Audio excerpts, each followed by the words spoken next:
Where are you tonight? In which corner of the world? And at what hour? Are you listening to the voice of a woman who lived more than 3,000 years ago? Breathe slowly. Let the air settle around you. I am Fu Hao, Queen of Shang, General of Thousands, Priestess of Fire, Bone, and Ancestors. A woman whose name was carved into oracle bones long before your world had iron towers or lamps of electricity. In my time, nights were deep and absolute. No neon lights, no engines humming behind distant walls, only the glow of resin torches, the rustle of silk robes, and the quiet crackling of turtle shells heating over sacred flames. Tell me, in your country, in your century, when you wish to know your destiny, what do you do? We, in the Shang Dynasty, listen to the voices of bones. Tonight, I will tell you my story. Softly, slowly, like the unfolding of a lantern made of rice paper. Come, sit with me across the centuries. Let us return to the days when I was still a child, long before the crown, long before the sword, long before the world whispered my name.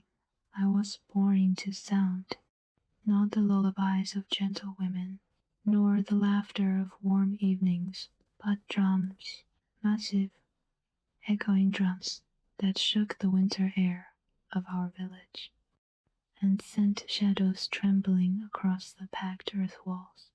My earliest memory is of standing barefoot on cold soil, watching the elders lift their drumsticks, hearing the first deep thunder-like strike roll across the valley. My mother used to say that children raised beside drums grow with awake hearts and fearless spirits. Perhaps she was right. I feared little, even as a small girl. Not the dark, not the shrines, not the scorched bones that the diviners cracked over flame. To read the future, I learned early that sound holds power, long before words do. When I was 6, I watched an oracle reading for the first time. A diviner heated a turtle shell until it split with a sharp, whispering crack. Lines spread like rivers across the surface, and my father bent over them, murmuring, "Here, this mark means rain will come. And this is the sign of war. War." I didn't understand the word fully, but I felt it in my bones, a cold weight, a breath of something vast and terrifying.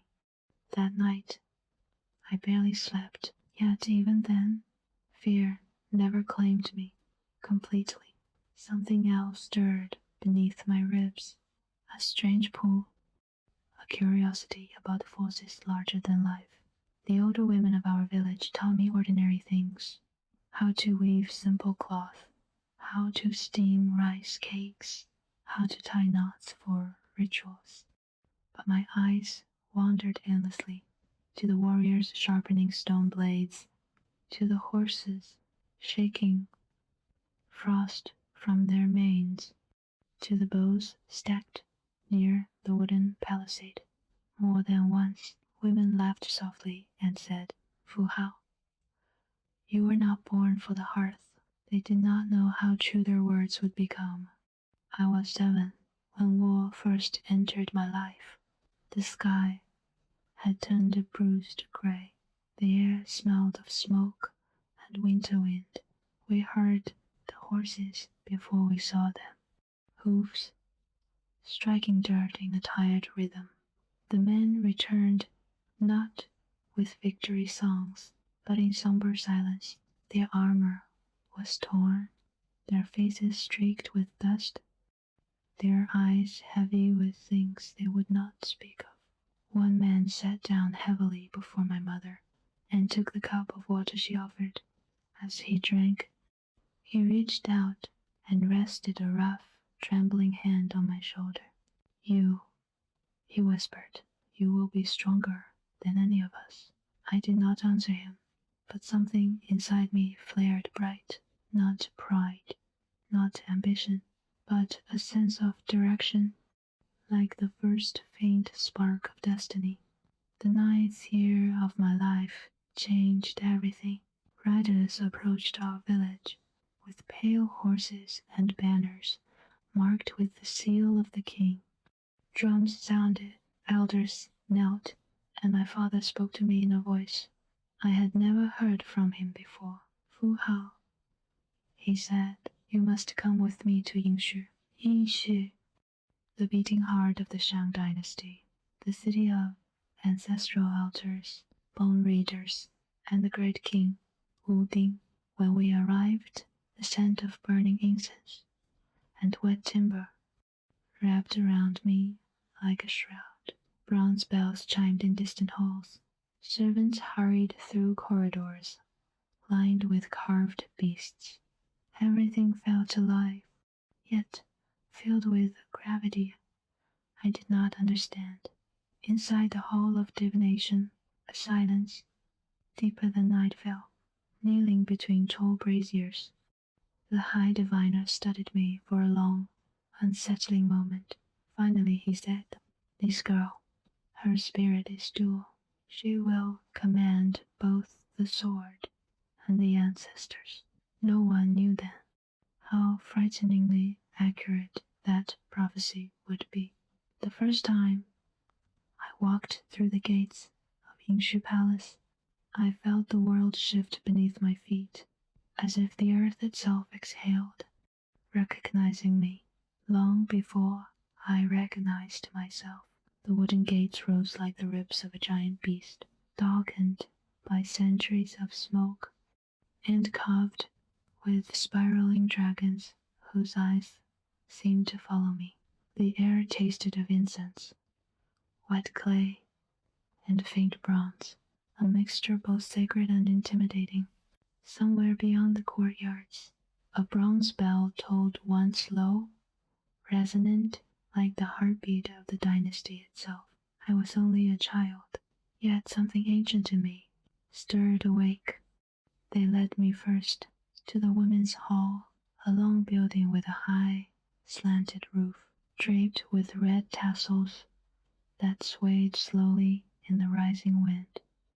Inside, women moved like quiet shadows, silk whispering against stone, bracelets chiming softly, braziers glowing amber in the dim light.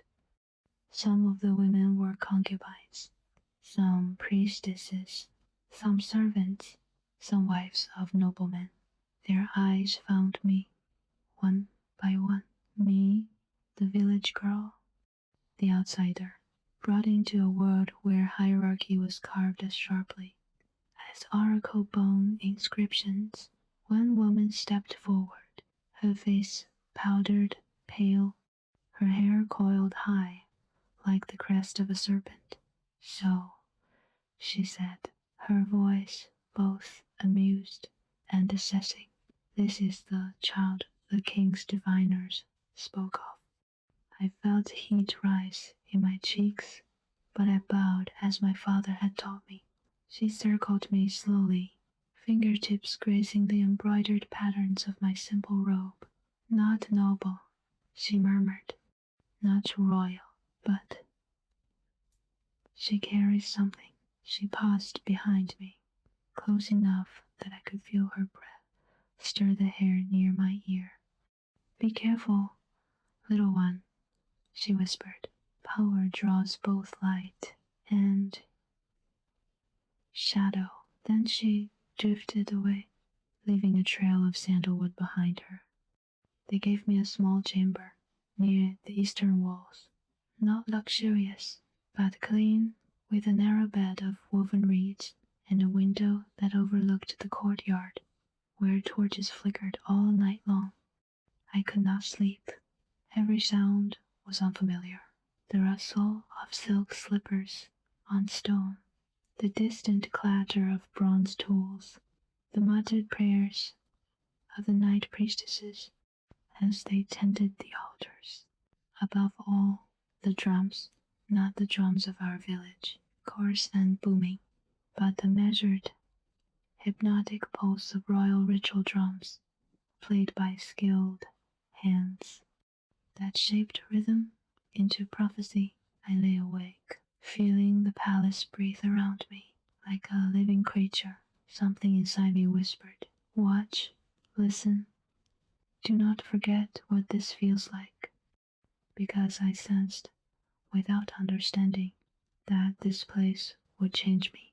It was 3 mornings later when the king summoned me. I walked through corridor after corridor, walls carved with beasts, floors polished by countless footsteps, braziers sending curls of sweet smoke into the rafters. Finally, the attendants stopped before a hall illuminated by tall windows of oiled paper. Inside, the light shifted gold and white as clouds passed over the sun. King Wuding stood beside a table of oracle bones, turtle shells, ox scapulae, each carved with delicate notches and symbols. He was not yet old, but his presence filled the room with a weight I had never felt before. His eyes, sharp and dark, rested on me with an expression I couldn't decipher. Not pity, not warmth, something else. Recognition, curiosity, expectation. "You are Fu Hao," he said. His voice was quiet, yet it seemed to echo inside my chest. "Yes, my king," I whispered. He held up a turtle shell, etched with deep cracks across its surface. "This was read the night you arrived," he said. "The ancestors spoke of a path divided, blade and flame, war and the spirit, strength and sacrifice." My pulse quickened. The hall felt colder. Wuding stepped closer. He studied my face as though searching for something buried beneath my skin. "You have the eyes of one who listens," he said softly, "and the posture of one who stands her ground." He placed the oracle bone in my hand.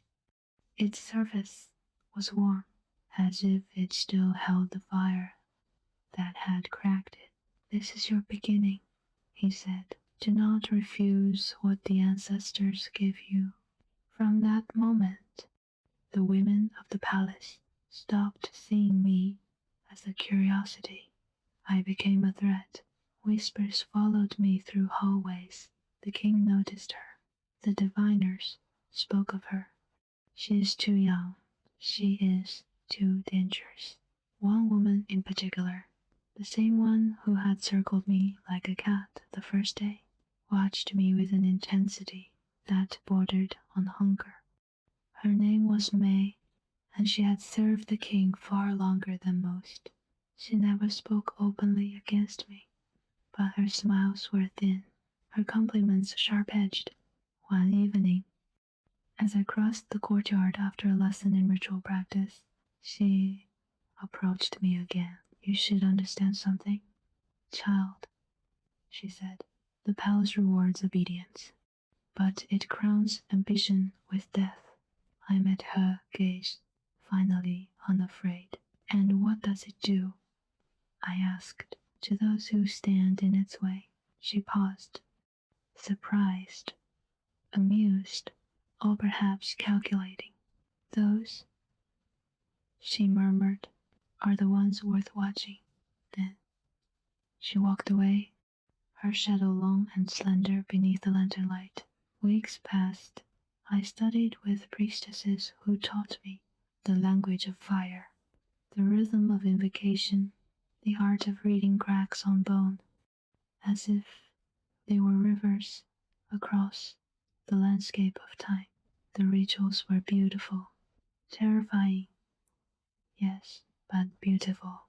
In the silence of the ancestral hall, with only the sound of burning fat and the gentle hiss of heated shells, I felt myself grow calmer, more centered, as though an ancient voice were guiding my hands. But it was not the rituals that changed me the most. It was what I saw in the training yards, across the river, beyond the walls. Soldiers trained from dawn to dusk. Their shots, their footsteps, the clattering of bronze weapons filled the air like a living symphony. Whenever my lessons ended early, I slipped away to watch them from a distance. There was a power in their movements, raw, disciplined, half instinct, half art, and every time I watched, the same thought echoed inside me. This is where I belong, not behind silk curtains, not among whispering women, but on the earth beneath the open sky, where strength speaks plainly, and destiny is carved with the edge of a blade. I did not know that the king was watching too. From behind the lattice of a high window, I did not know that he would one day place a sword in my hands and change the course of my life forever. But that is another chapter. Where are you tonight? In which corner of the world? And at what hour? Are you listening to the voice of a woman who lived more than 3,000 years ago? Breathe slowly. Let the air settle around you. I am Fu Hao, Queen of Shang, General of Thousands, Priestess of Fire, Bone, and Ancestors. A woman whose name was carved into oracle bones long before your world had iron towers or lamps of electricity. In my time, nights were deep and absolute. No neon lights, no engines humming behind distant walls, only the glow of resin torches, the rustle of silk robes, and the quiet crackling of turtle shells heating over sacred flames. Tell me, in your country, in your century, when you wish to know your destiny, what do you do? We, in the Shang Dynasty, listen to the voices of bones. Tonight, I will tell you my story. Softly, slowly, like the unfolding of a lantern made of rice paper. Come, sit with me across the centuries. Let us return to the days when I was still a child, long before the crown, long before the sword, long before the world whispered my name. I was born into sound, not the lullabies of gentle women, nor the laughter of warm evenings, but drums, massive, echoing drums that shook the winter air of our village and sent shadows trembling across the packed earth walls. My earliest memory is of standing barefoot on cold soil, watching the elders lift their drumsticks, hearing the first deep thunder-like strike roll across the valley. My mother used to say that children raised beside drums grow with weak hearts and fearless spirits. Perhaps she was right. I feared little, even as a small girl. Not the dark, not the shrines, not the scorched bones that the diviners cracked over flame. To read the future, I learned early that sound holds power, long before words do. When I was 6, I watched an oracle reading for the first time. A diviner heated a turtle shell until it split with a sharp, whispering crack. Lines spread like rivers across the surface, and my father bent over them, murmuring, "Here, this mark means rain will come." And this is the sign of war. War. I didn't understand the word fully, but I felt it in my bones, a cold weight, a breath of something vast and terrifying. That night, I barely slept, yet even then, fear never claimed me completely. Something else stirred beneath my ribs, a strange pull, a curiosity about forces larger than life. The older women of our village taught me ordinary things: how to weave simple cloth, how to steam rice cakes, how to tie knots for rituals. But my eyes wandered endlessly, to the warriors sharpening stone blades, to the horses shaking frost from their manes, to the bows stacked near the wooden palisade. More than once, women laughed softly and said, "Fu Hao, you were not born for the hearth." They did not know how true their words would become. I was 7 when war first entered my life. The sky had turned a bruised gray. The air smelled of smoke and winter wind.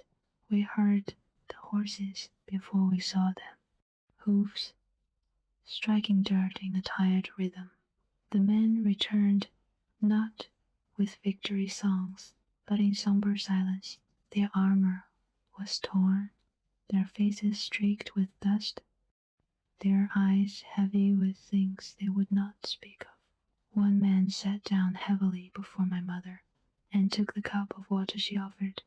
As he drank, he reached out and rested a rough, trembling hand on my shoulder. "You," he whispered, "you will be stronger than any of us." I did not answer him, but something inside me flared bright. Not pride, not ambition, but a sense of direction, like the first faint spark of destiny. The 9th year of my life changed everything. Riders approached our village with pale horses and banners marked with the seal of the king. Drums sounded, elders knelt, and my father spoke to me in a voice I had never heard from him before. "Fu Hao," he said, "you must come with me to Yingxu." Yingxu, the beating heart of the Shang Dynasty, the city of ancestral altars, bone readers, and the great king, Wu Ding.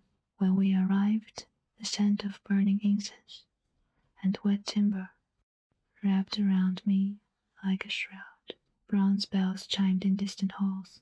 Servants hurried through corridors lined with carved beasts.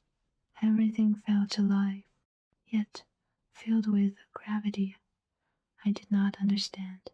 Inside the hall of divination, a silence deeper than night fell. Kneeling between tall braziers, the high diviner studied me for a long, unsettling moment. Finally he said, "This girl, her spirit is dual.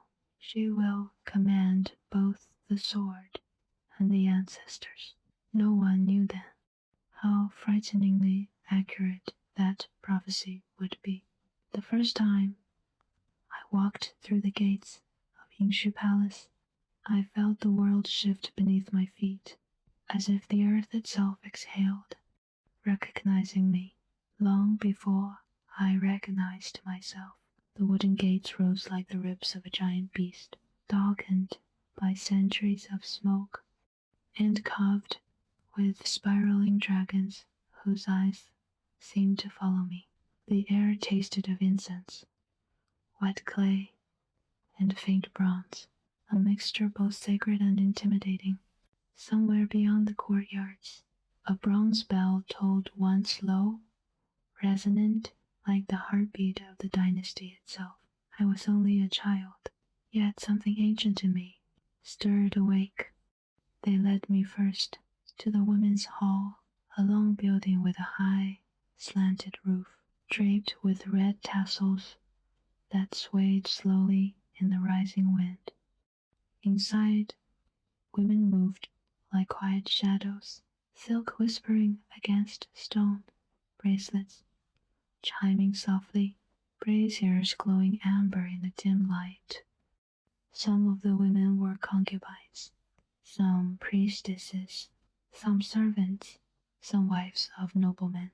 Their eyes found me, one by one. Me, the village girl, the outsider, brought into a world where hierarchy was carved as sharply as oracle bone inscriptions. One woman stepped forward, her face powdered, pale, her hair coiled high, like the crest of a serpent. So, she said, her voice both amused and assessing, this is the child the king's diviners spoke of. I felt heat rise in my cheeks, but I bowed as my father had taught me. She circled me slowly, fingertips grazing the embroidered patterns of my simple robe. Not noble, she murmured, not royal, but she carries something. She paused behind me, close enough that I could feel her breath stir the hair near my ear. Be careful, little one, she whispered. Power draws both light and shadow. Then she drifted away, leaving a trail of sandalwood behind her.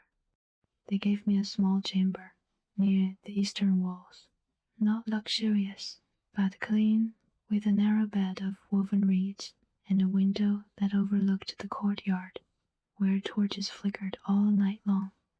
I could not sleep. Every sound was unfamiliar. The rustle of silk slippers on stone, the distant clatter of bronze tools, the muttered prayers of the night priestesses as they tended the altars. Above all, the drums, not the drums of our village, coarse and booming, but the measured, hypnotic pulse of royal ritual drums, played by skilled hands, that shaped rhythm into prophecy. I lay awake, feeling the palace breathe around me like a living creature. Something inside me whispered, watch, listen, do not forget what this feels like, because I sensed, without understanding, that this place would change me. It was 3 mornings later when the king summoned me. I walked through corridor after corridor, walls carved with beasts, floors polished by countless footsteps, braziers sending curls of sweet smoke into the rafters. Finally, the attendants stopped before a hall illuminated by tall windows of oiled paper. Inside, the light shifted gold and white as clouds passed over the sun. King Wuding stood beside a table of oracle bones, turtle shells, ox scapulae, each carved with delicate notches and symbols. He was not yet old, but his presence filled the room with a weight I had never felt before. His eyes, sharp and dark, rested on me with an expression I couldn't decipher. Not pity, not warmth, something else. Recognition, curiosity, expectation. You are Fu Hao, he said. His voice was quiet, yet it seemed to echo inside my chest. Yes, my king, I whispered. He held up a turtle shell, etched with deep cracks across its surface. This was read the night you arrived, he said. The ancestors spoke of a path divided, blade and flame, war and the spirit, strength and sacrifice. My pulse quickened. The hall felt colder. Wuding stepped closer. He studied my face as though searching for something buried beneath my skin. You have the eyes of one who listens, he said softly, and the posture of one who stands her ground. He placed the oracle bone in my hand. Its surface was warm, as if it still held the fire that had cracked it. This is your beginning, he said. Do not refuse what the ancestors give you. From that moment, the women of the palace stopped seeing me as a curiosity. I became a threat. Whispers followed me through hallways. The king noticed her. The diviners spoke of her. She is too young. She is too dangerous. One woman in particular, the same one who had circled me like a cat the first day, watched me with an intensity that bordered on hunger. Her name was May, and she had served the king far longer than most. She never spoke openly against me, but her smiles were thin, her compliments sharp-edged. One evening, as I crossed the courtyard after a lesson in ritual practice, she approached me again. "You should understand something, child," she said. "The palace rewards obedience, but it crowns ambition with death." I met her gaze, finally unafraid. "And what does it do?" I asked. "To those who stand in its way." She paused, surprised, amused, or perhaps calculating. "Those," she murmured, "are the ones worth watching." Then she walked away, her shadow long and slender beneath the lantern light. Weeks passed. I studied with priestesses who taught me the language of fire, the rhythm of invocation, the art of reading cracks on bone, as if they were rivers across the landscape of time. The rituals were beautiful, terrifying, yes, but beautiful.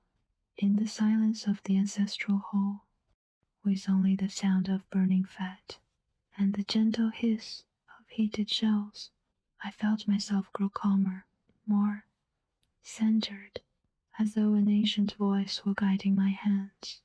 But it was not the rituals that changed me the most. It was what I saw in the training yards, across the river, beyond the walls. Soldiers trained from dawn to dusk. Their shots, their footsteps, the clattering of bronze weapons filled the air like a living symphony. Whenever my lessons ended early, I slipped away to watch them from a distance. There was a power in their movements, raw, disciplined, half instinct, half art, and every time I watched, the same thought echoed inside me. This is where I belong. Not behind silk curtains, not among whispering women, but on the earth beneath the open sky, where strength speaks plainly, and destiny is carved with the edge of a blade. I did not know that the king was watching too. From behind the lattice of a high window, I did not know that he would one day place a sword in my hands and change the course of my life forever. But that is another chapter. Despite the bruises, the cuts, the endless hours in the training yard, Wu Ding insisted I continue my ritual studies. "You will not be merely a blade," he said. "You will be the hand that understands why it must fall."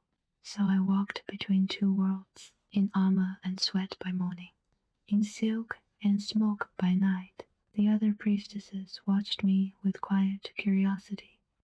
They had seen many warriors come and go, men who knelt for blessings before riding into battle. But I was different. I lit the fire, read the cracks, and later carried the weapon myself. One night, as drizzle pattered against the tiled roof, and the coals in the brazier glowed deep red, the high diviner approached me. "You're tired," he observed. "Yes," I admitted. "Do you regret the king's path for you?" I traced the edge of a turtle shell with my thumb. "No," I said. "But sometimes I wonder if a person can carry two destinies without breaking." The old man studied me, eyes clouded yet piercing. "Some vessels crack," he said. "Others are remade by the fire. We do not yet know which you are." He placed a shell in my hands. "Ask the ancestors," he whispered. I heated it over the coals, watched it quiver, split, and bloom with delicate fractures. I read them in silence. What I saw, I did not speak aloud. But in that moment, I understood something. My path would not be long and gentle. It would burn hot, bright, and brief, like a blaze that leaves the world changed. and then it's gone. Not everyone accepted my rising power. In the women's hall, May watched my progression with a gaze sharp enough to carve stone. You spend more time with soldiers than with us, she said one day, weaving her fingers through a string of jade beads. I go where I am needed. I replied. She smiled thinly. You go where the king looks. She corrected. There is a difference. I met her eyes. The king looks where the ancestors point. Do they? She murmured. Or do men simply carve their own desires into the bones of animals and call it fate? Her words hung in the air, heavy, smoky, dangerous. I did not answer, but the question lodged inside me.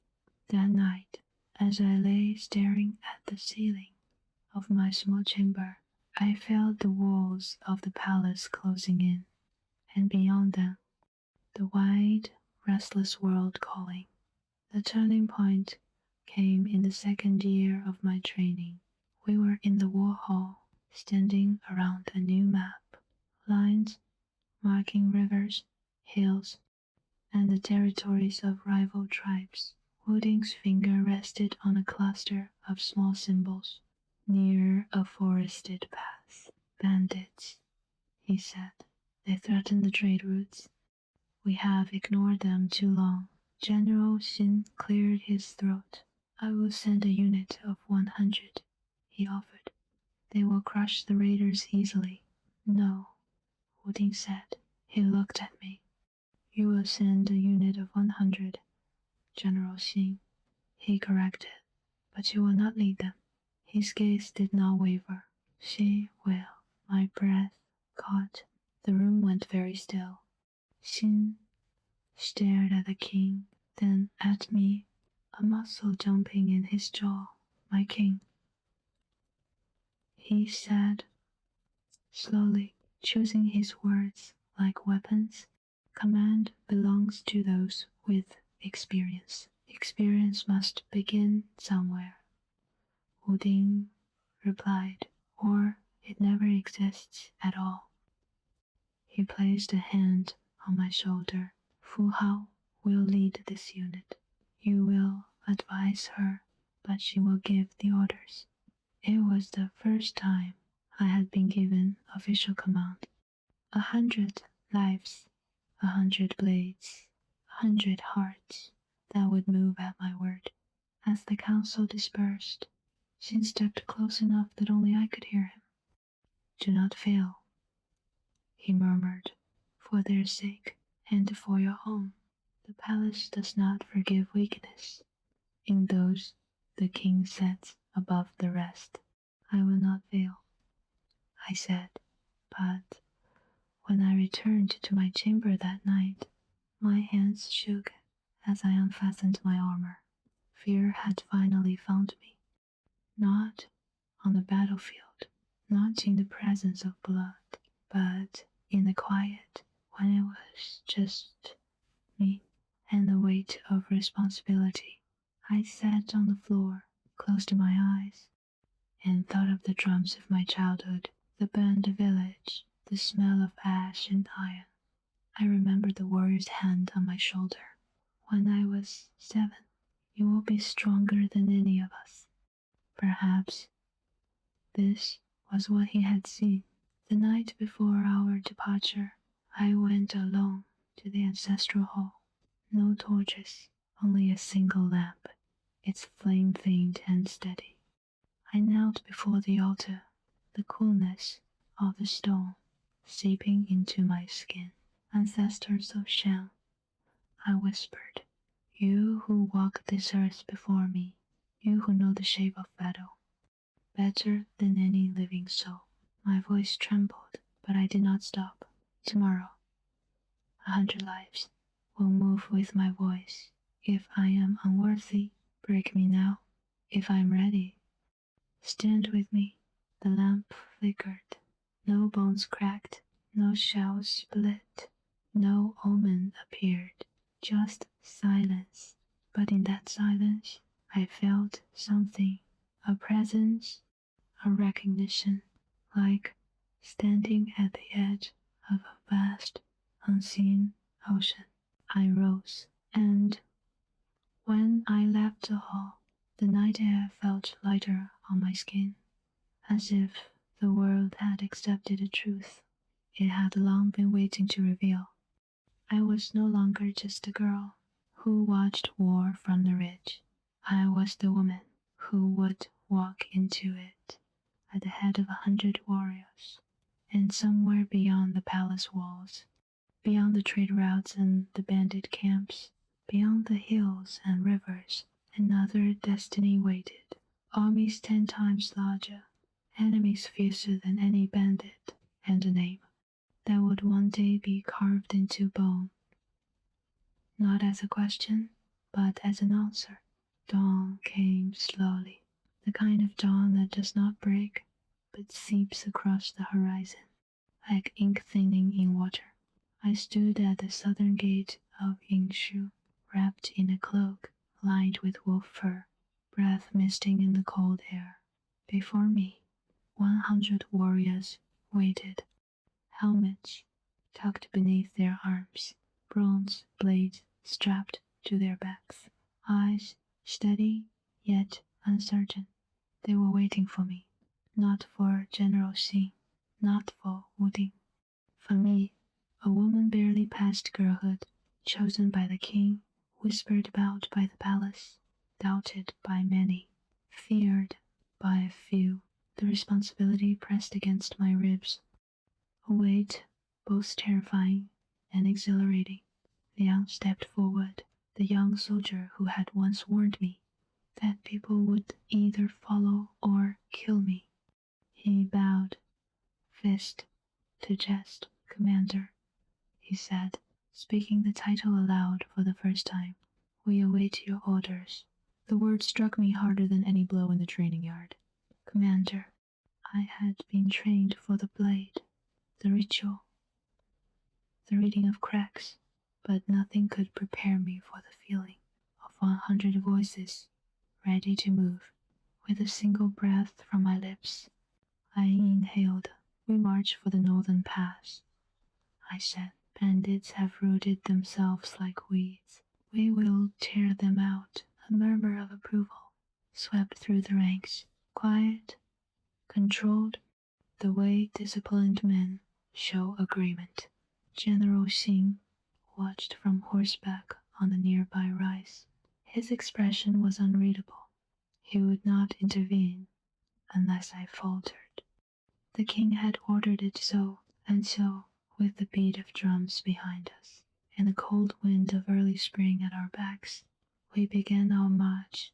The path north wound through a forest, where ancient stone lanterns lined the road, moss-covered, cracked, their carved faces worn smooth by generations of offerings. The air was cool under the shade of tall pines, and the further we walked, the quieter the world became. Birdsong faded, wind softened, even the soldiers talked less, their earlier confidence dampened by the solemnity of the land. I moved at the front of the column, Liang just behind me.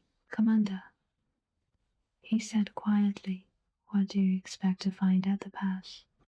I expect silence, I replied. Silence is the shield of those who hide.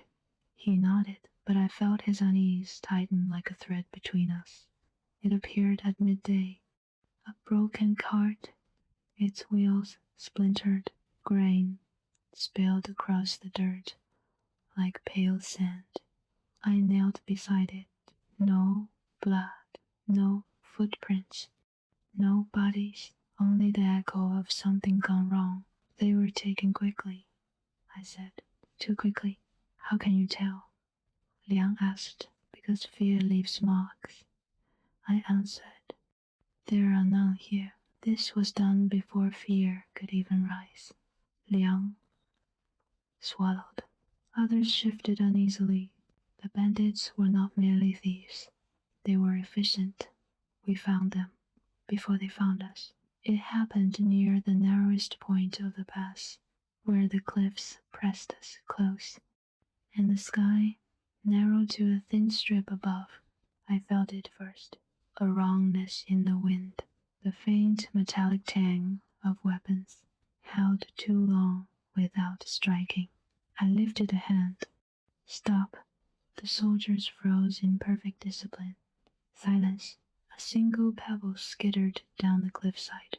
Then the shriek of a war cry, sharp as a blade against bone. Bandits erupted from the rocks, faces smeared with ash, bronze knives flashing in the weak sunlight. Chaos followed, shouts, clashing metal, the thunder of feet on packed earth. I should have been afraid.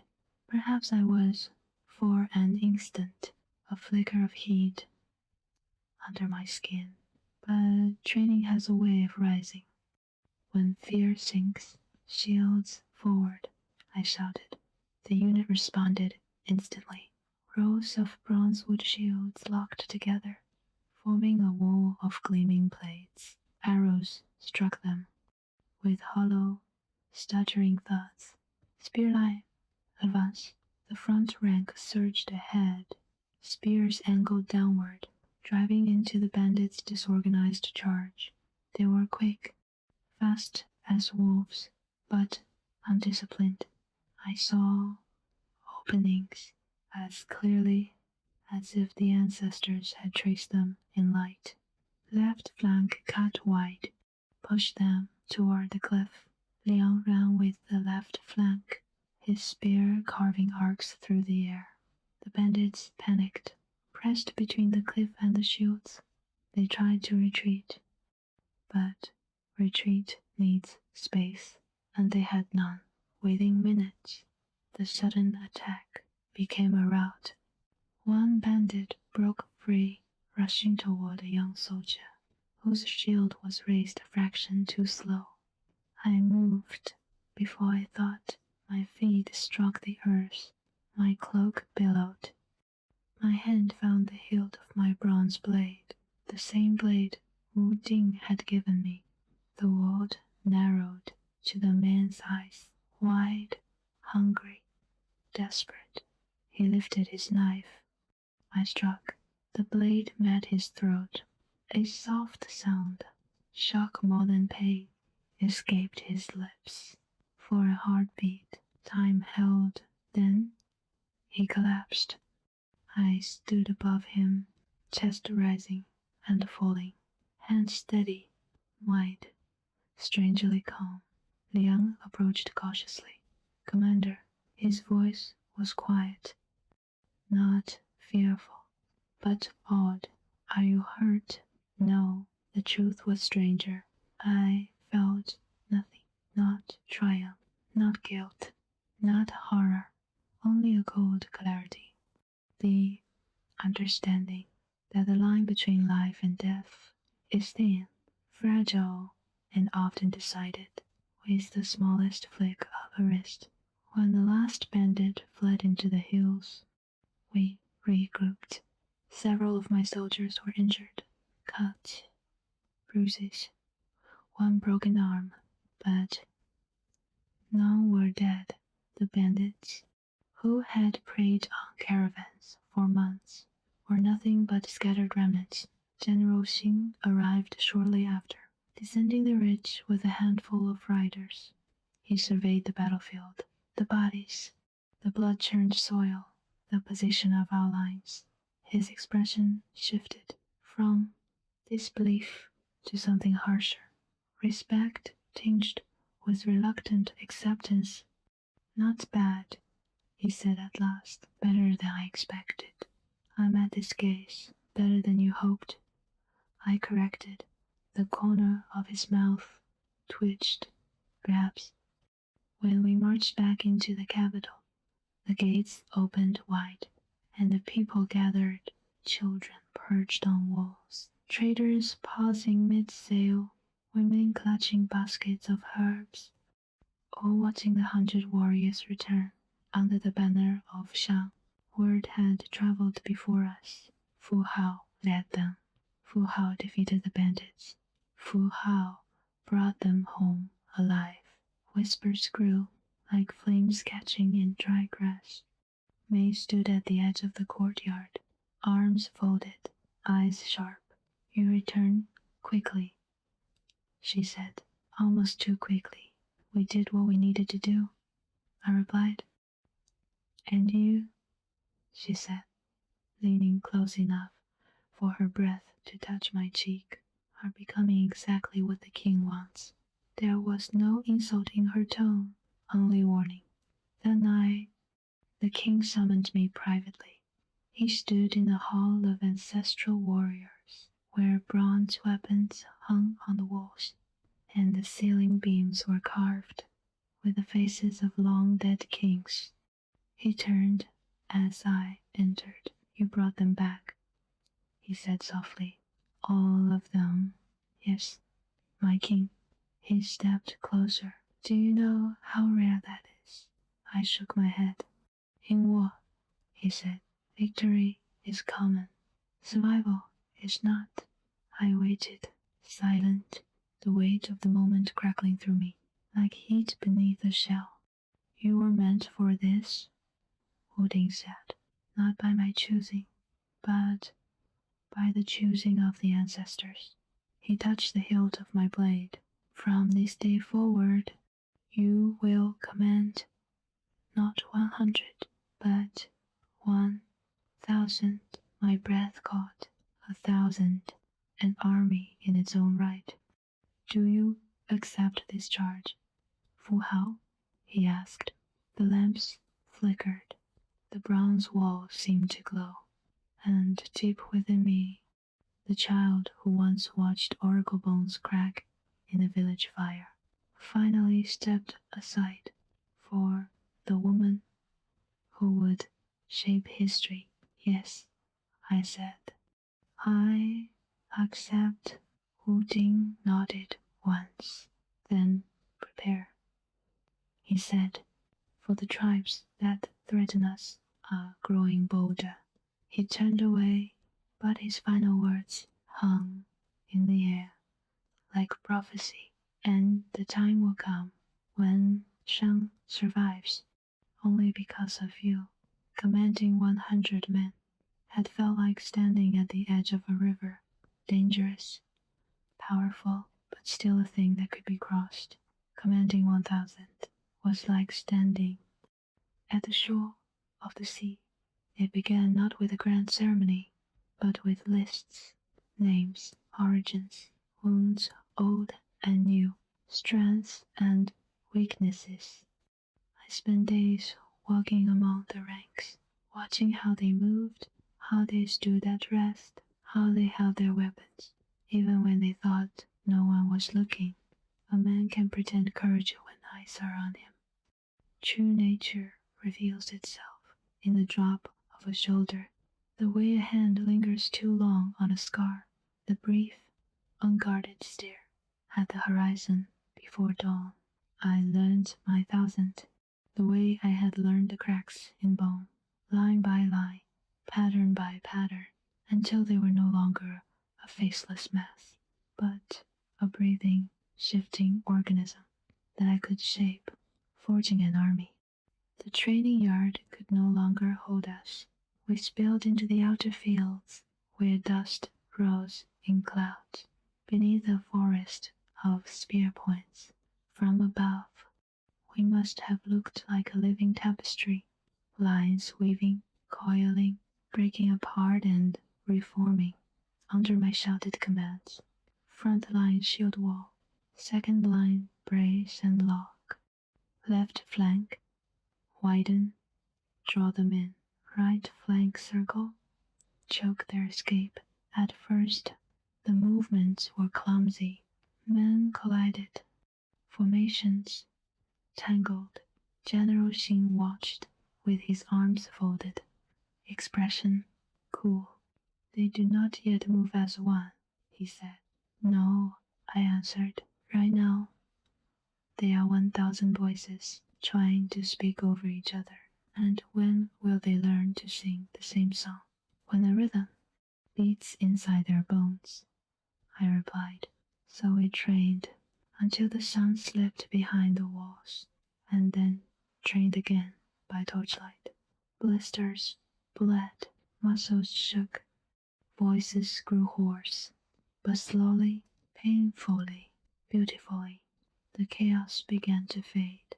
One evening, as the sky burned orange and purple, I watched my thousand wheel into a perfect crescent formation, shields locking, spears angling like the spines of a great iron beast. From the hillside, Huding's voice drifted down to us.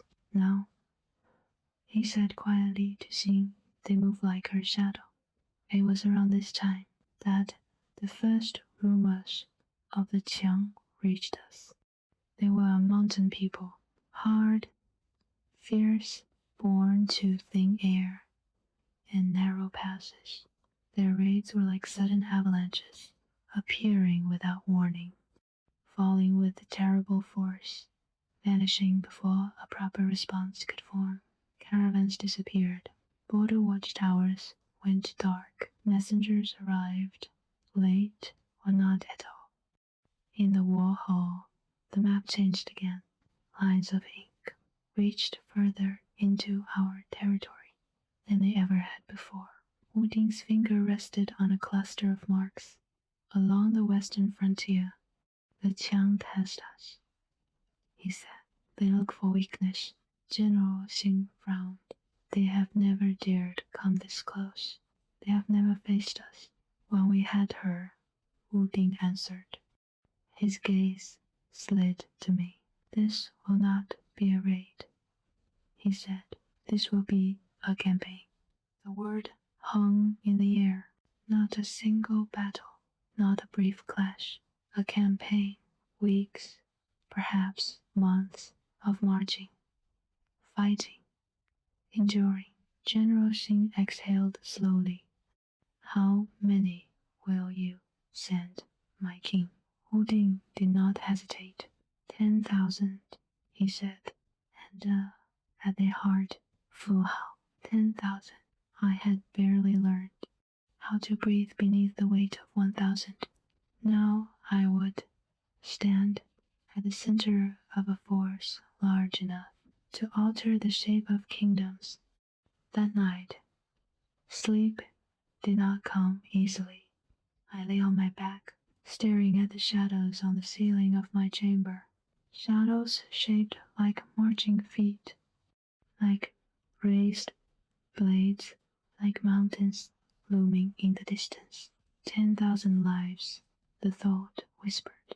10,000 breaths, 10,000 families, waiting for them to return. I rose before dawn and walked the palace corridors in silence. The world was still, a hushed waiting. Stillness, like the moment before a shell cracks. In the courtyard, I found Wu Ding alone, hands clasped behind his back, gazing at the paling stars. You do not sleep, he said, without turning. Neither do you, I replied. He smiled faintly. The ancestors allowed before great battles, he said.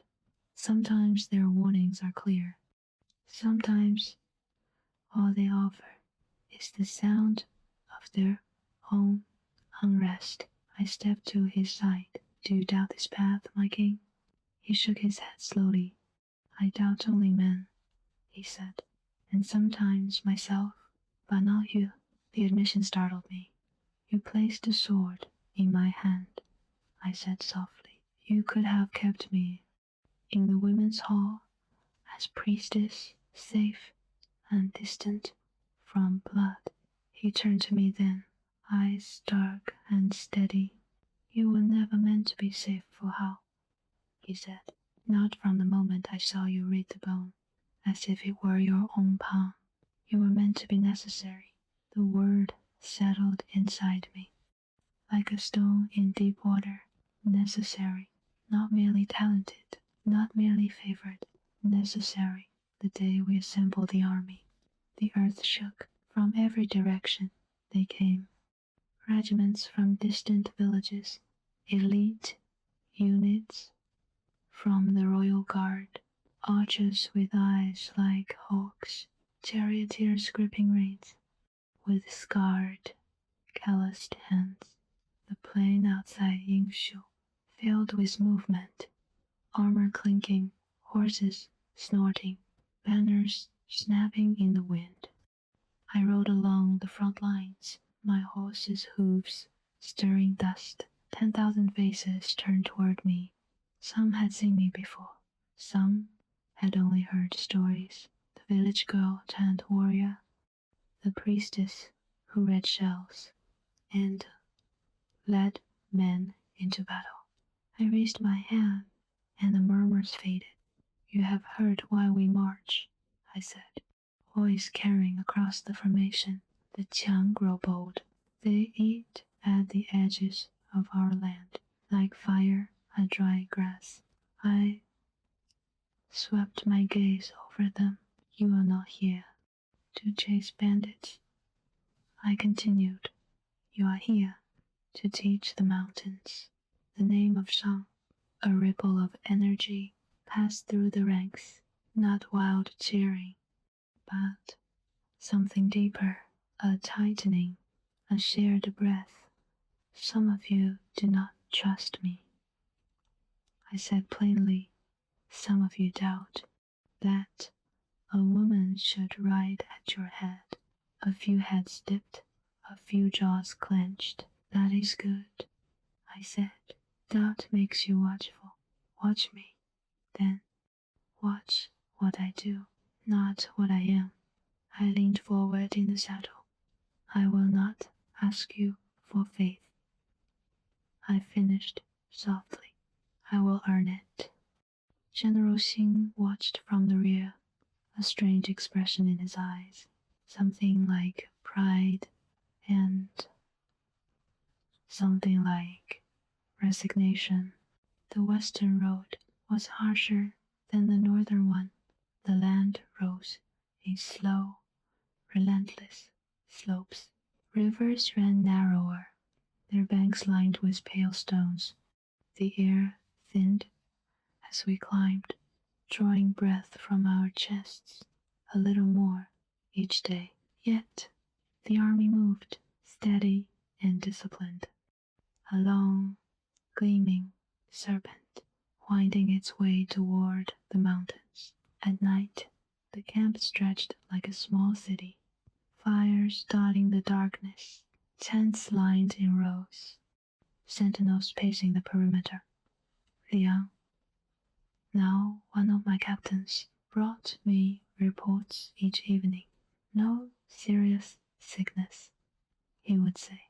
Supplies holding, moral good. Fear, I would ask. He almost always answered the same way. Present, quiet, useful. Fear that is denied rots the mind. Fear that is acknowledged can be shaped. So I did not tell them not to be afraid. I told them how to stand anyway. After days of climbing, we reached a high valley, where the wind cut through armor like icy teeth. In the distance, mountains stood like giants, their peaks lost in pale clouds. This is their land, General Xing said, pointing with his chin. They know every ridge, every ravine. Then we must learn quickly, I replied. Scouts reported that the Qiang had gathered in a series of fortified camps, not mere raiders, but organized forces waiting to test us. The news should have chilled me. Instead, it sparked a strange calm. Clarity comes when there is no longer anywhere to retreat. We camped at the edge of a steep ravine where a thin stream whispered over rocks. The sky was unusually clear. Stars burned bright and sharp. Over the jagged silhouettes of peaks, I walked along, along the perimeter of the camp, listening to the soft chorus of snores, the occasional clink of armor, the low murmur of sentries exchanging watch. Far above, on a distant ridge, a flame flickered, then another. Qiang signal fires. They watched us, measured us, perhaps feared us, perhaps laughed. I stood, hands clasped behind my back, and stared at those tiny points of light in the dark.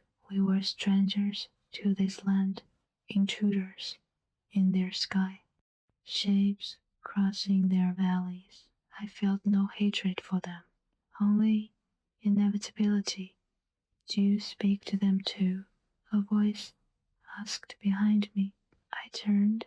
It was Wuding, wrapped in a heavy cloak, his hair stirred by the wind. To the Qiang? I asked. No, he said. To the stars. I looked up again. Sometimes, I admitted. Before I knew the names of the ancestors, I spoke to the sky instead. Children make their own altars from whatever they can see. And what do you ask them? He said. Nothing, I replied. I tell them what I am afraid to tell anyone else. He regarded me a long moment. And tonight? He asked quietly, what would you tell them tonight? I hesitated, then let the truth spill, that I am not sure I am enough. I said, not for 10,000. The words tasted like iron in my mouth. Wuding was silent for a time. When I became king, he said at last, I felt the same. Not enough for a nation, not enough for the dead, who watched the living from their thrones of memory. He turned his gaze to the fires on the ridge. But we are seldom given tasks because we are already enough. He continued, we are given them, so that we must become enough. Oh, the wind gusted, carrying the faint smell of smoke from the Qiang fires. You will not win this campaign because you are flawless. Fu Hao, he said. You will win it because you refuse to break while others shatter. His words wrapped around my fear like a bandage around a wound, not a cure, but enough to let me breathe. Morning came, smelling of cold ash and damp leather. Scouts brought new reports. The Qiang gather in the high valley west of here. They have chariots, crude but fast archers on the cliffs, infantry at the choke point. A strong position, a deadly one, if we charged blindly. I spread the map on a flat rock, tracing the contours with my fingertip. The pass here is narrow, I said. They expect us to funnel through and bleed out under their arrows. What is your answer? General Xin asked. Do not go where they expect, I replied. We will send a decoy column through the main pass, small enough to appear foolish, large enough to appear tempting. And the rest? He said. I pointed to a ridgeline that curled behind the valley, like a sleeping serpent. We go round, I said, slowly, quietly, while they watched the decoy. She studied the map. Then my face is risky, he said. So is breathing, I answered. He barked a short, surprised laugh. You have changed, he observed. No, I said.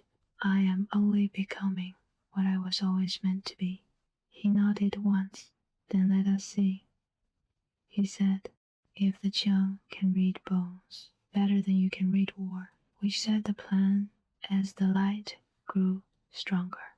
Men moved, units split, orders whispered, not shouted. In a few hours, the first column would enter the pass, walking willingly, beneath the Qiang arrows, sacrificial lambs. Some would have called them. I did not. I would be with him.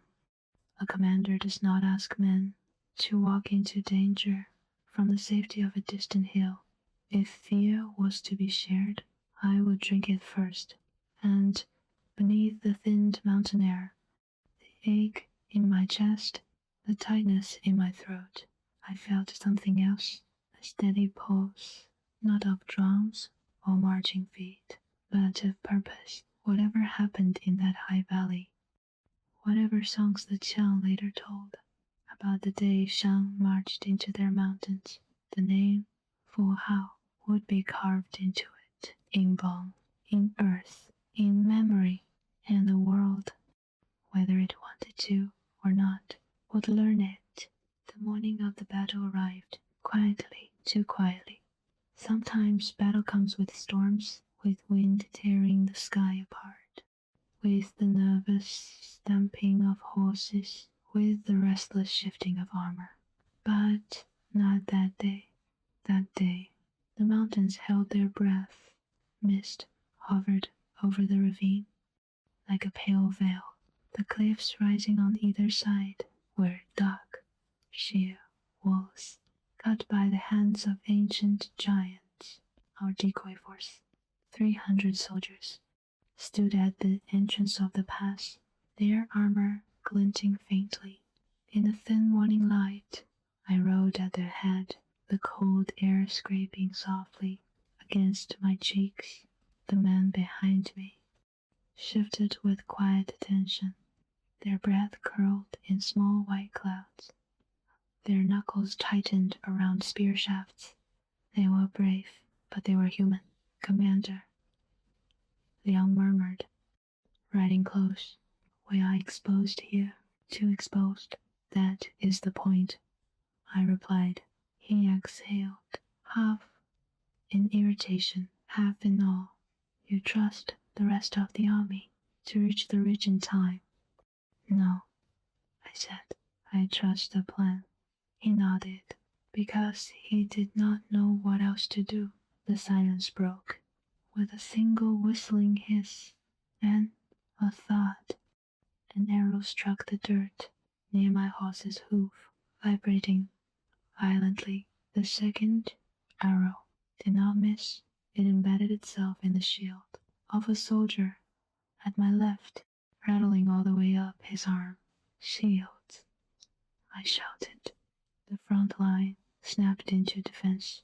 Bronze plates lifted, rows locked together. The formation tightened like a living wall. Above us, the cliffs erupted. Qiang archers appeared from behind boulders and crevices, faces painted black and white, bows drawn with chilling precision. Hundreds of arrows fell. They struck our shield in a relentless drumbeat.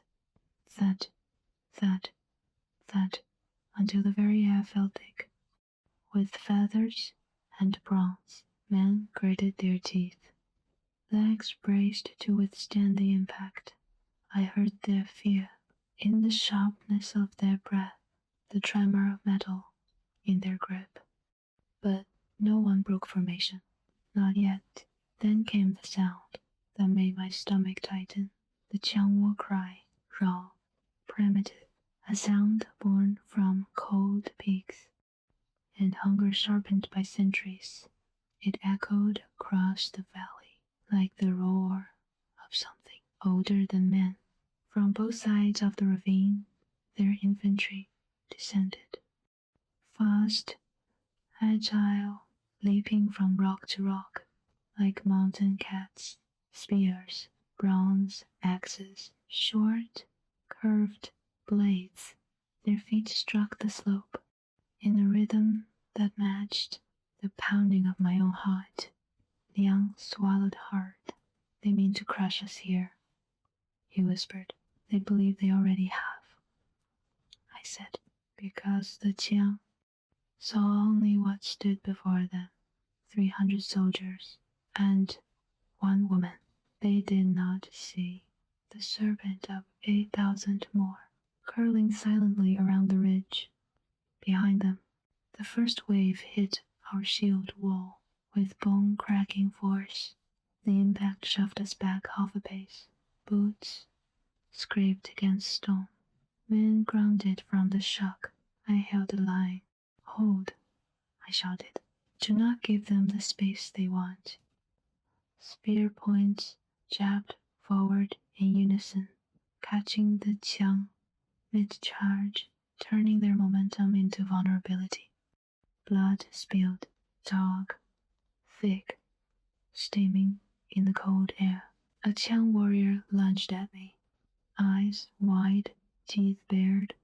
I caught his blade with my own, twisted, felt the resistance of muscle, the crunch of bone. He fell. Another rose, then another. The battle became a blur, bronze ringing against bronze. The sharp scent of sweat and iron, the cries of effort, pain, defiance. Arrows continued to rain from above, but fewer now, as the Qiang infantry wrestled for ground. We held barely, but holding was not winning, and winning was not the plan. I waited for the moment when the Qiang pushed hardest, when their confidence swelled into overreach. I felt it in the sudden pressure against the shields, in the rising ferocity of their cries, in the way the battle lines began to ripple with desperate momentum. Now I lifted my spear high, the bronze tip catching the pale light. The soldiers behind me saw the motion. Liang saw it. General Xing, hidden far behind the ridge, waited for it. I swung the spear downward. The signal, the ambush, uncoiled. It began with dust, a thin cloud of it, rising over the ridge, like breath awakening. Then, the distant thunder of marching feet. A shadow passed along the cliffside. Then, another, and then, suddenly, the entire ridgeline erupted into motion. 8,000 Shang warriors poured over the rocks like a bronze tide. Their armor glinted, their banners snapped, their war cries rolled down the mountain.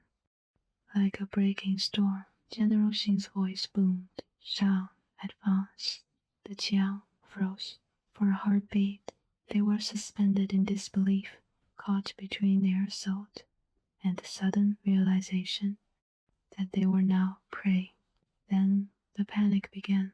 Some stumbled backward, some tried to climb, some screamed orders, lost in the chaos. But it was too late. The serpent we had sent around the ridge had coiled behind them, closing the trap. They were surrounded. Our lines surged forward. Push, I shouted. Drive them into the open. My soldiers roared and advanced with renewed fury, their shields locking, their spears thrusting in relentless rhythm.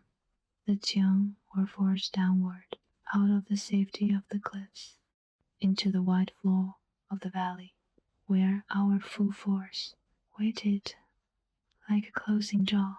Thousands of Shan warriors descended from both sides. Arrows darkened the sky. Chariots thundered into position. The valley became a crucible of dust and screams. I plunged into the fray, my blade rising and falling, each strike guided by training, instinct, and something deeper, a calm so sharp. It felt like clarity carved from ice. A Qiang commander charged toward me, towering, heavily armored, with a two-bladed axe that gleamed like a crescent moon.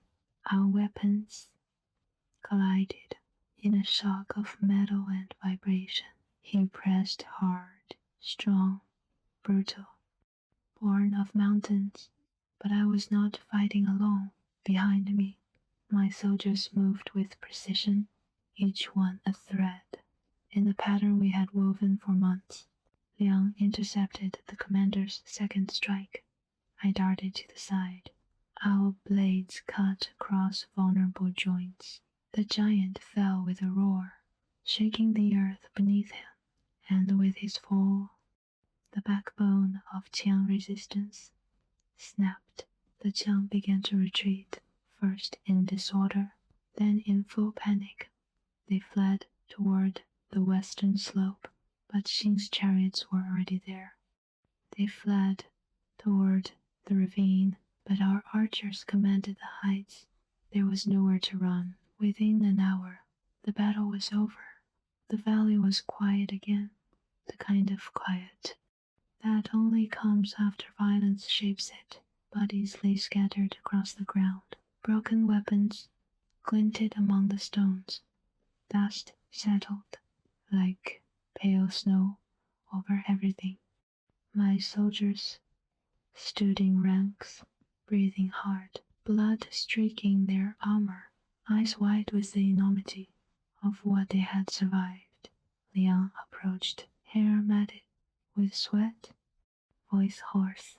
"Commander, we won." "No," I said softly.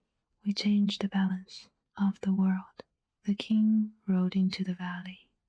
As the first rays of late morning sun cut through the mist, he surveyed the field, the fallen, the survivors, the mountains echoing with silence. Then he approached me. "Fu Hao," he said, his voice low, almost reverent. "You have done what no general before you has ever achieved." His gaze swept the valley. "You broke the Qiang in their own mountains."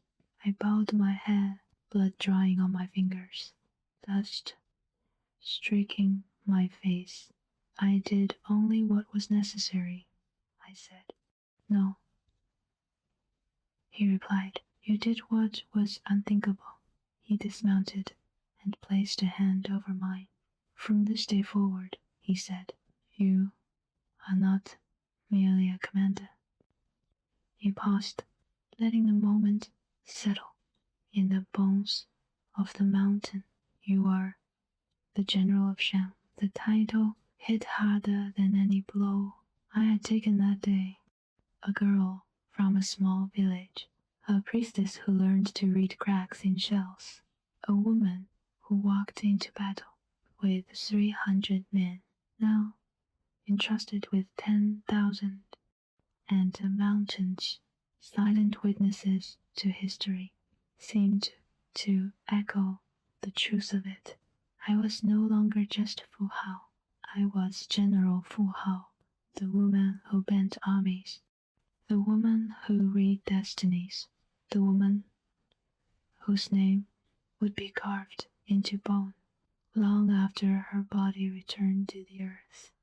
We returned to Yingshu, beneath a sky washed clean by mountain winds. The banners of Shang rose high above the chariots, their bronze discs glinting in the sun like eyes of watching ancestors.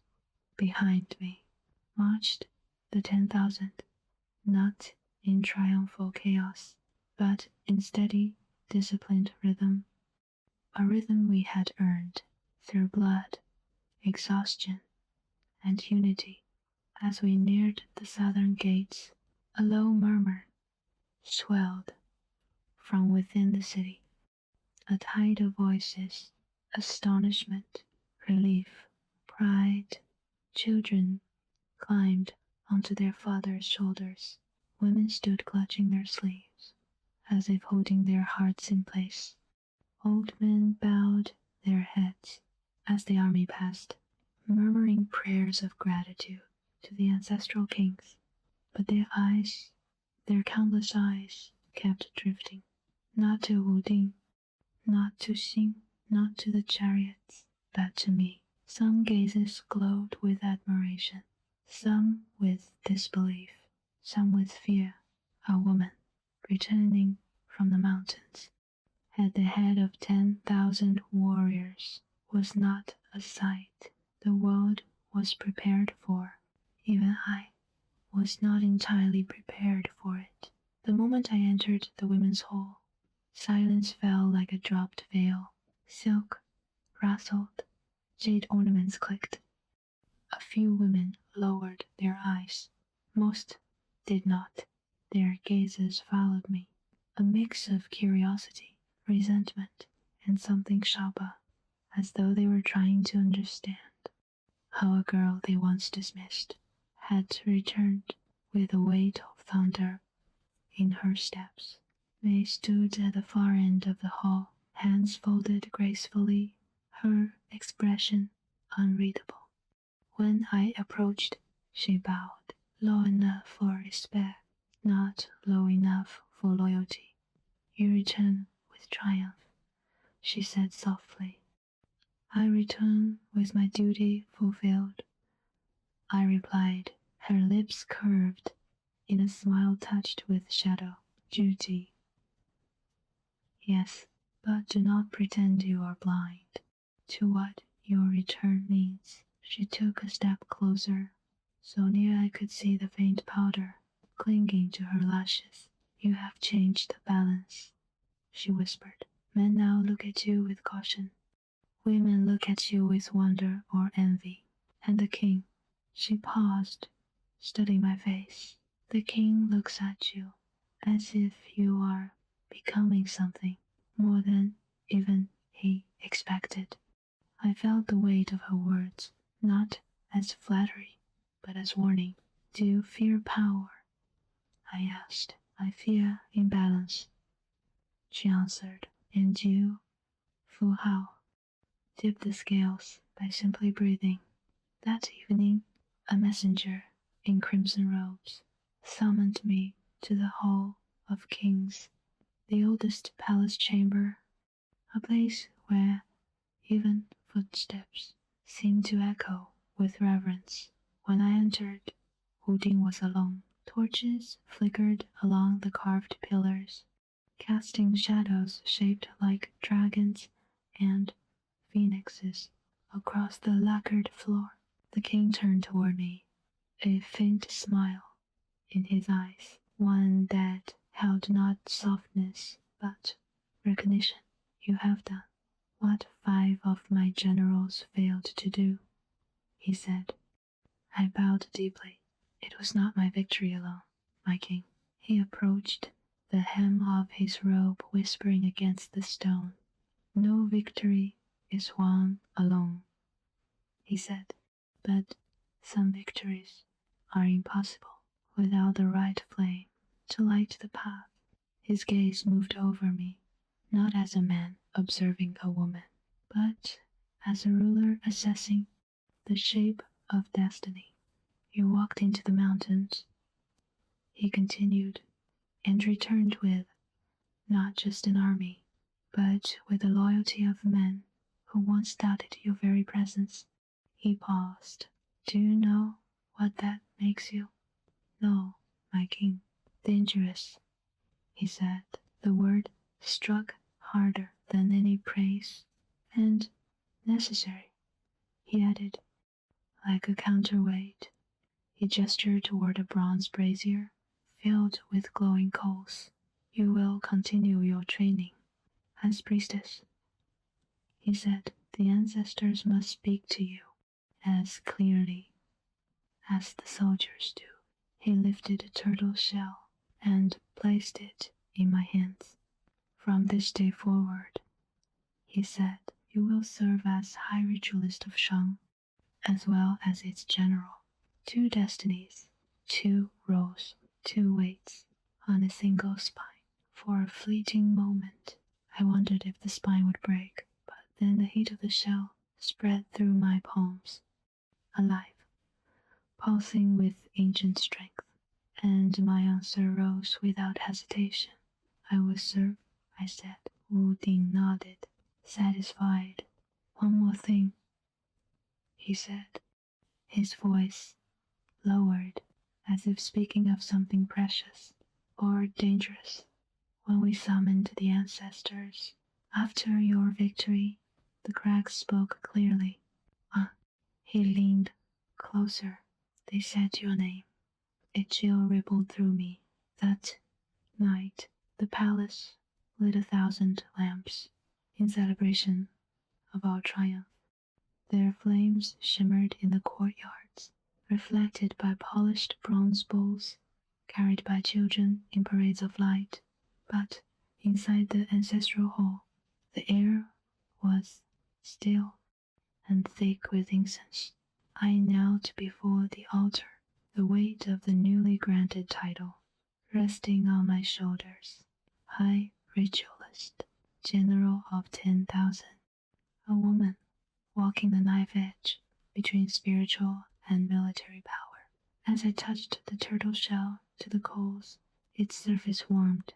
Cracks spread, thin and delicate, like frost on river stone. I leaned in to read them. At first, the symbols made little sense. Then they aligned. Familiar, unmistakable shapes. I inhaled sharply. No doubt. No ambiguity. The message was clear. A great danger rises.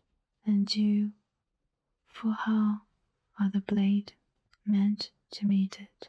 The coals hissed softly. The room felt suddenly colder.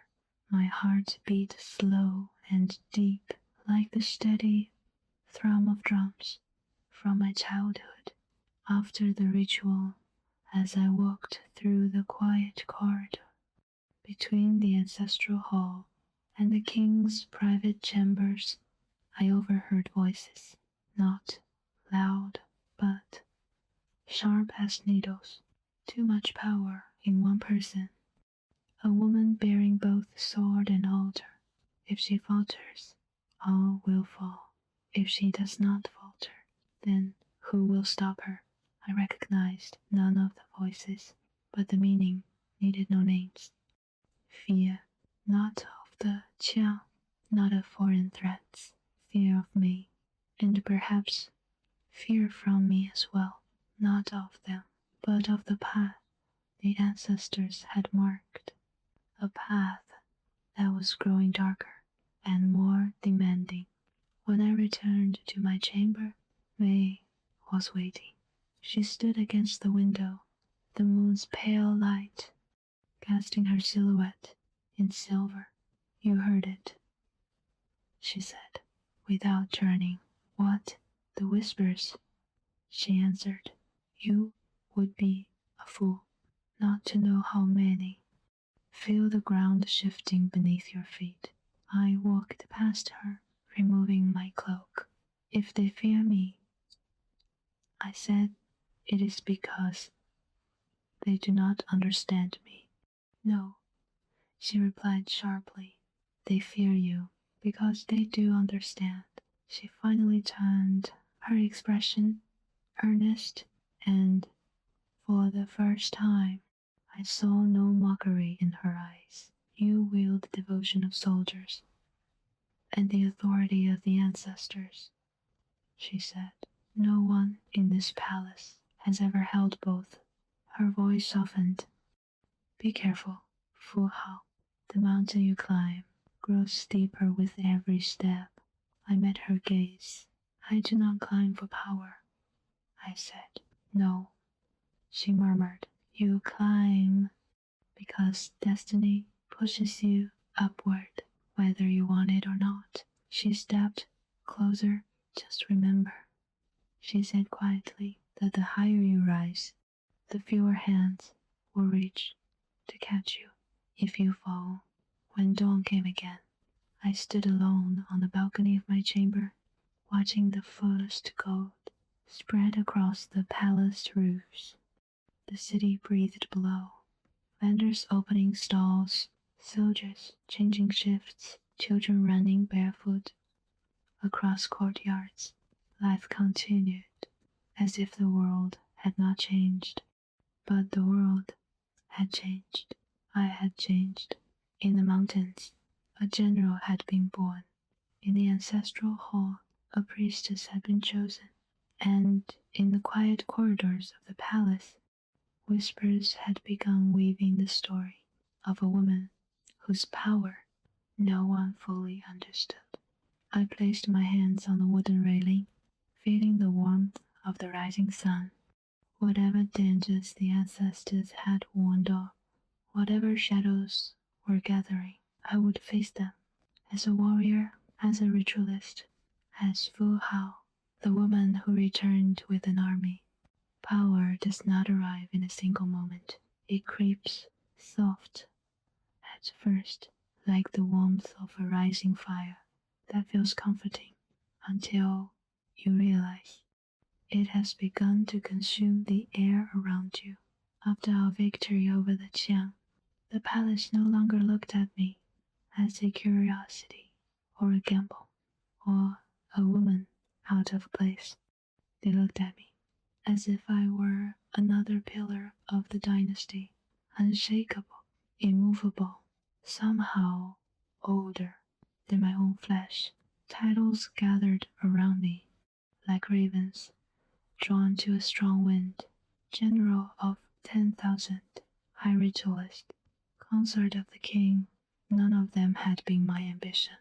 All of them had become my burden. Wu Ding visited me more often now, not as a lover alone, though there was tenderness and history and something like shared destiny, but as a ruler who sought a mind sharper than the blades in his armory. We would walk through the gardens behind the palace, where water lilies opened at dusk, and the lanterns reflected softly on the dark surface of the pond. He would ask, "What do the cracks say about the harvest? What do the soldiers whisper at night? Are the tribes restless? What do your dreams show you?" He listened. In a way, few men ever listen to women, and I answered in a way few women had ever been allowed to speak. But with each word I gave him, a thread wound tighter around my life, linking me to the throne more deeply than any ceremony could, and the court felt it. I sensed the shift before anyone dared to speak it aloud. Servants bowed lower. Officials avoided my eyes. Even generals, especially generals, spoke with careful, deliberate words, as if every sentence were being weighed on a scale. But it was the women who changed most. In the women's hall, silence sat like a living thing whenever I entered. A silence made of caution, envy, calculated respect. Once I overheard two concubines whisper, "She fights the king's wars and speaks to the ancestors. What place is left for the rest of us? She has become what men fear, and women are told they cannot be."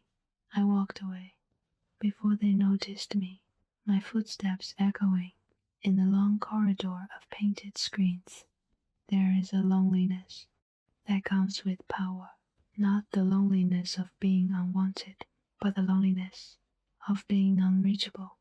One night, during the turning of the season, I performed a ritual so old that even the diviners whispered its name with trembling lips, the ritual of the dying stars. It is done only when the dynasty stands on the edge of a shifting fate. We prepare the ancestral hall with salt, metal, and cedar resin. Bronze lamps glowed with a reddish flame that did not flicker, even in the draught. Wu Ding watched from behind a carved screen. Tradition forbade him from standing closer. I knelt, shell in hand, as I placed it on the coals. Heat surged upward, and for a heartbeat, I felt suspended between two worlds. The shell cracked once, twice, then again, a rapid, delicate shatter that echoed strangely inside my chest. The lines that formed did not resemble anything I had seen before. They curved in on themselves, spiraled, intersected, as if the ancestors were writing a warning too large for ordinary understanding. My breath slowed. The room dimmed, and in the hollow quiet, between one heartbeat and the next, a truth settled over me. My victories had not secured peace. They had only drawn the gaze of something far darker. The first reports arrived subtly. A caravan delayed, a village refusing tribute, a border patrol ambushed at dawn. Not Qiang, not foreign tribes, our own people. Discontent spreading through the southern plains, ignited by famine, stoked by whispers that Shang had grown arrogant, and that the king trusted a woman too deeply, a woman of war, a woman of spirits, a woman who had walked into mountains and returned with armies. Fear is the seed of rebellion, and I could feel it everywhere, in the way soldiers tightened their jaws when they saluted, in the way ministers paused a breath too long before answering the king, in the way servants avoided meeting my gaze. Wu Ding sensed it, too. He would stand at the balcony, overlooking the city, hands clasped behind his back, eyes fixed on the distant horizon. They do not understand, he said one evening, voice low. They think strength is a threat. Strength is a mirror, I answered. It shows them the weakness they refuse to accept. He looked at me sharply. You have changed, he murmured. No, I said quietly.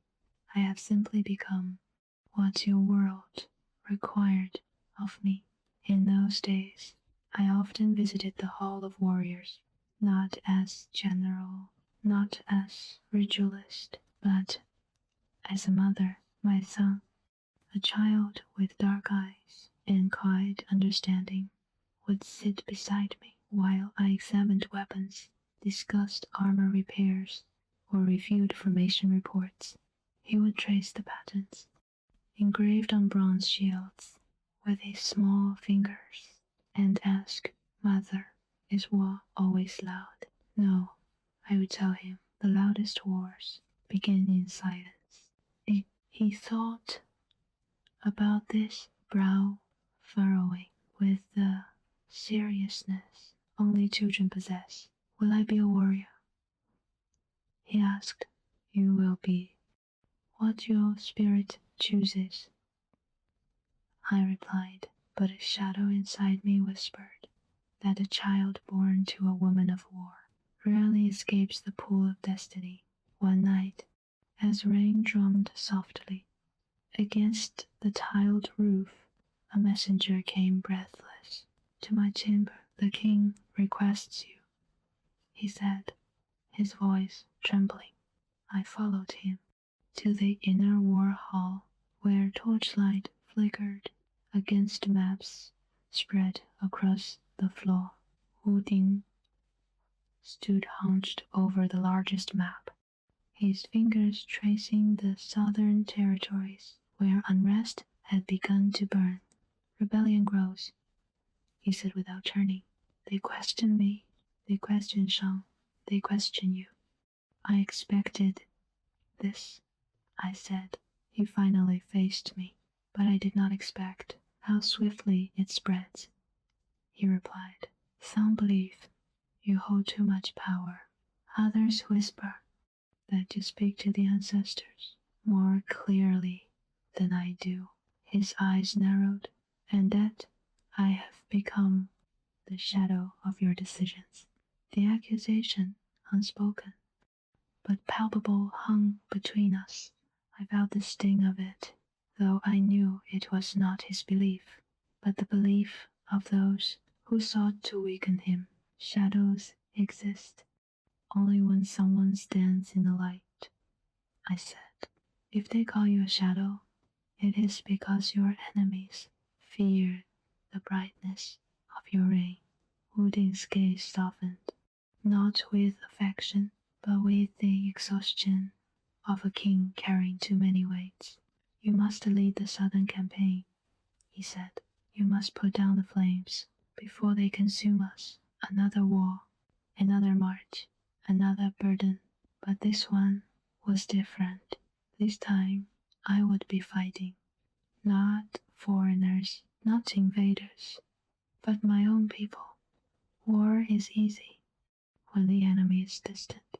It is harder when the enemy was once your own reflection. As I prepared my armor that night, May entered my chamber without asking permission, something no one else would have dared. She looked at the bronze plates laid neatly on the lacquered table, at the ritual blade, at the red clasp that symbolized command. You go again, she said. Yes, you go too often. I go when needed. She stepped closer, her eyes sharp, but her voice strangely soft. When you return, she said, the palace will not be the same. I studied her face, the elegance, the tension, the hidden worry. Do you warn me as a rival? I asked, or as something else? May exhaled. As the only person in this palace who sees you clearly, she said.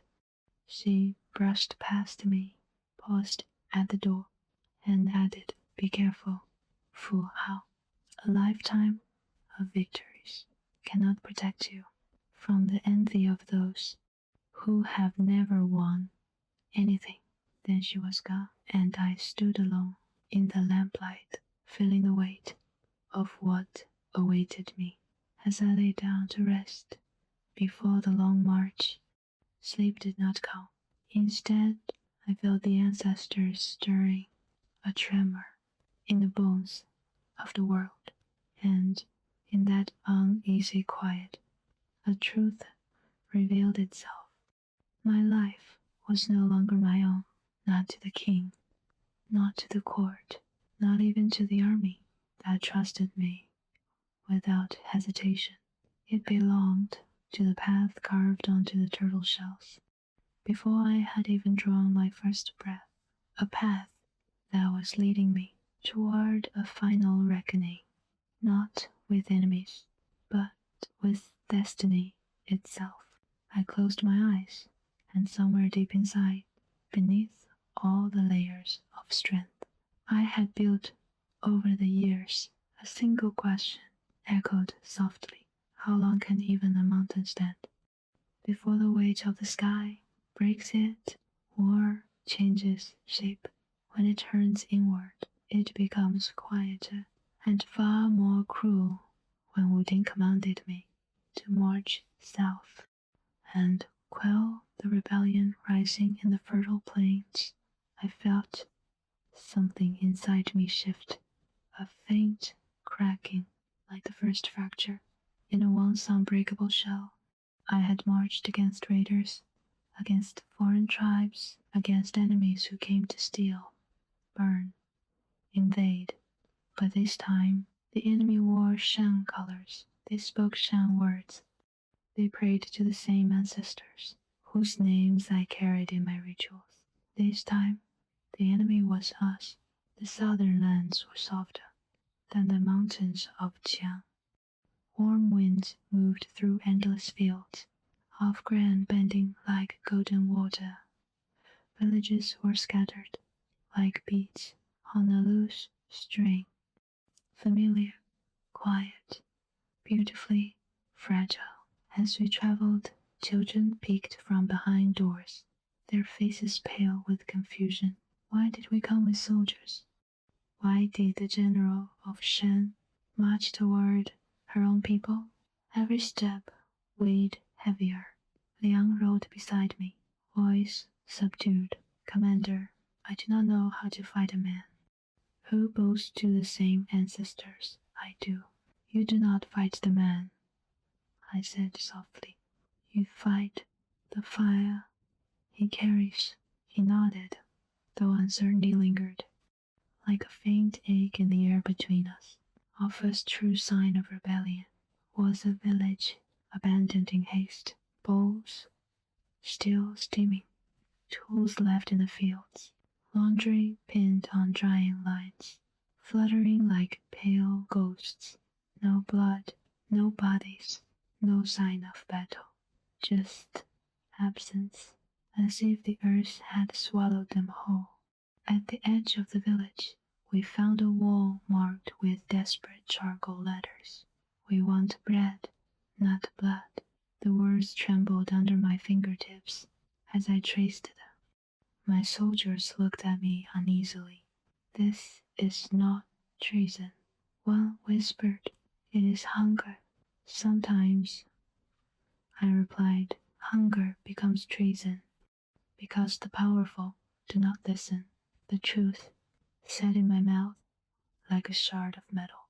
We found the rebels 3 days later, not warriors, not trained fighters, farmers, miners, carriers of baskets and tools turned suddenly into weapons. They hid in a grove of olive trees, their silhouettes flickering between shafts of afternoon light. The ambush came softly, no battle cry, no grand charge, just the sudden whistle of arrows and the cracking of branches. My soldiers formed ranks instantly, but I hesitated, not out of fear that was long gone, but out of grief for a battle that should never have been. A young rebel rushed at me, barefoot, face streaked with sweat and dust, a farming scythe clutched in trembling hands. His eyes were not the eyes of a warrior, they were the eyes of a starving boy who had been told that Shang had forgotten him. I stepped aside and disarmed him without striking. He stared at me, breathless, waiting for death. I do not want to kill you, I said. The boy dropped to his knees. My family is dying, he whispered. Will your mercy feed them?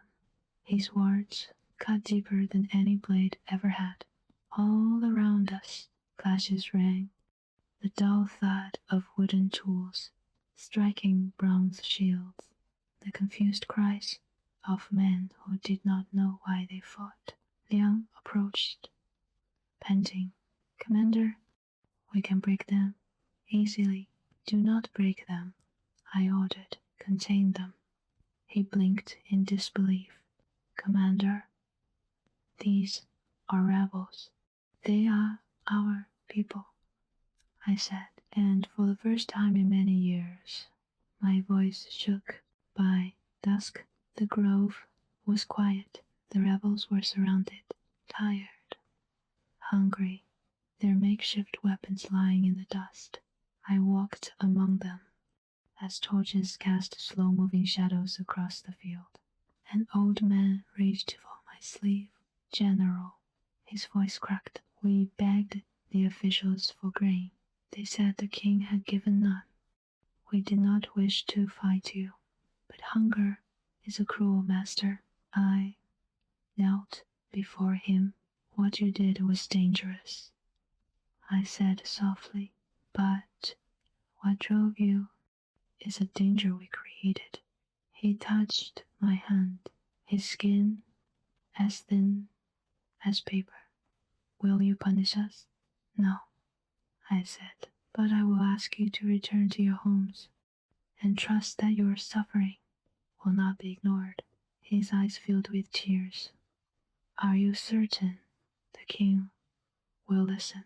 He must, I whispered, for if he does not, this rebellion will grow teeth. When we returned to the capital, the palace met me, not with applause, but with apprehension. Reports of my leniency had arrived before I did.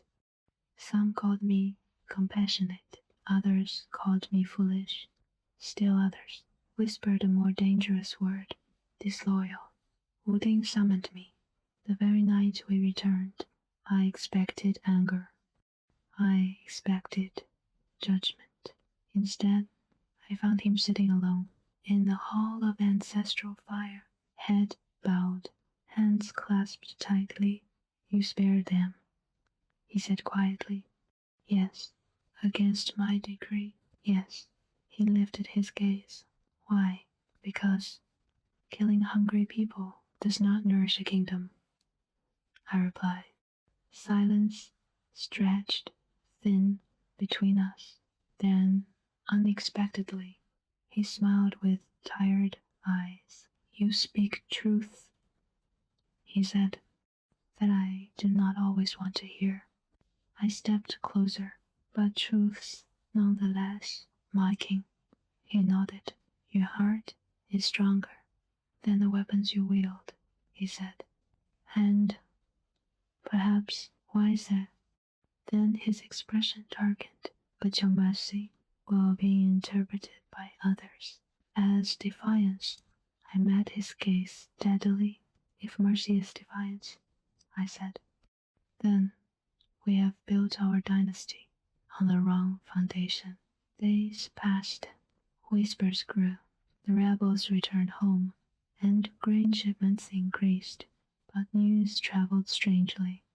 Twisted as it spread, General Fu Hao defied the king. General Fu Hao listens only to spirits. General Fu Hao is too powerful. General Fu Hao seeks to rule the army alone. I heard every version as I walked the palace corridors. Power, like a river, cannot swell without eroding its banks, and I was becoming a river, too wide for the channels built to contain me. One evening, Wu Ding called me to the balcony overlooking Yingshu. The city glowed softly under lantern light, a living tapestry of shadows and gold. Fu Hao, he said, not as a king, but as a man holding a truth he feared. There are those in the court who believe your influence is becoming too great. And you? I asked. He hesitated longer than I expected. I believe, he said at last, that you are the reason. Shang still stands, his voice lowered, but belief does not silence fear. I looked out at the city. The ancestors warned me, I said, that a great danger rises. Yes, Wu Ding whispered, and I fear that the danger is aimed at you. A cold wind brushed my cheeks. Who? I asked. He shook his head. Not one enemy, he said. I died in the following weeks. I felt ill. It began subtly, a weariness in my bones, a heaviness in my breath, a faint ache in my chest that no medicine could soothe. The palace physicians offered explanations: overwork, ritual smoke, mountain winds, but deep inside I knew victories carve their due from the flesh of those who achieve them. Each battle, each ritual, each burden had taken something from me. Now the debt was coming due. One night, despite my failing strength, I attempted a divination ritual to understand the source of my illness. The shell cracked, but the lines formed nothing. No pattern, no omen, only chaos. It was the first time in my life the ancestors gave me no answer, and that silence terrified me more than any war ever had. Odin visited me. As my strength waned, he sat beside my bed, the lamplight warming the grief. In his eyes, you must rest, he said. A general does not rest when the dynasty still needs her. I whispered. He took my hand, a gesture rare for a king. You were more than a general, he said. You are my shield, my truth, my star in the mountain. His voice broke, and I fear that the sky is losing you. Tears blurred my vision, though I fought them. I am Not gone yet. No, he said, but I see the path forming. He bowed his head, and I would take your place, if the ancestors allowed it. A silence followed, deep, trembling, beautiful in its honesty. But I knew that no king could buy time from fate. As my illness deepened, people whispered, was it poison? Was it a curse? Was it exhaustion? Was it destiny? Even now, I cannot answer. All I know is this: my body began to fail. Long before my spirit did, I could still feel the army, moving like a pulse. Through the land, I could still feel the ancestors, watching with heavy eyes.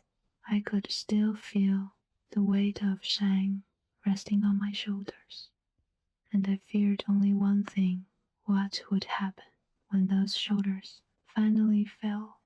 There comes a moment in every warrior's life when the body whispers what the spirit refuses to hear. Rest, it is time.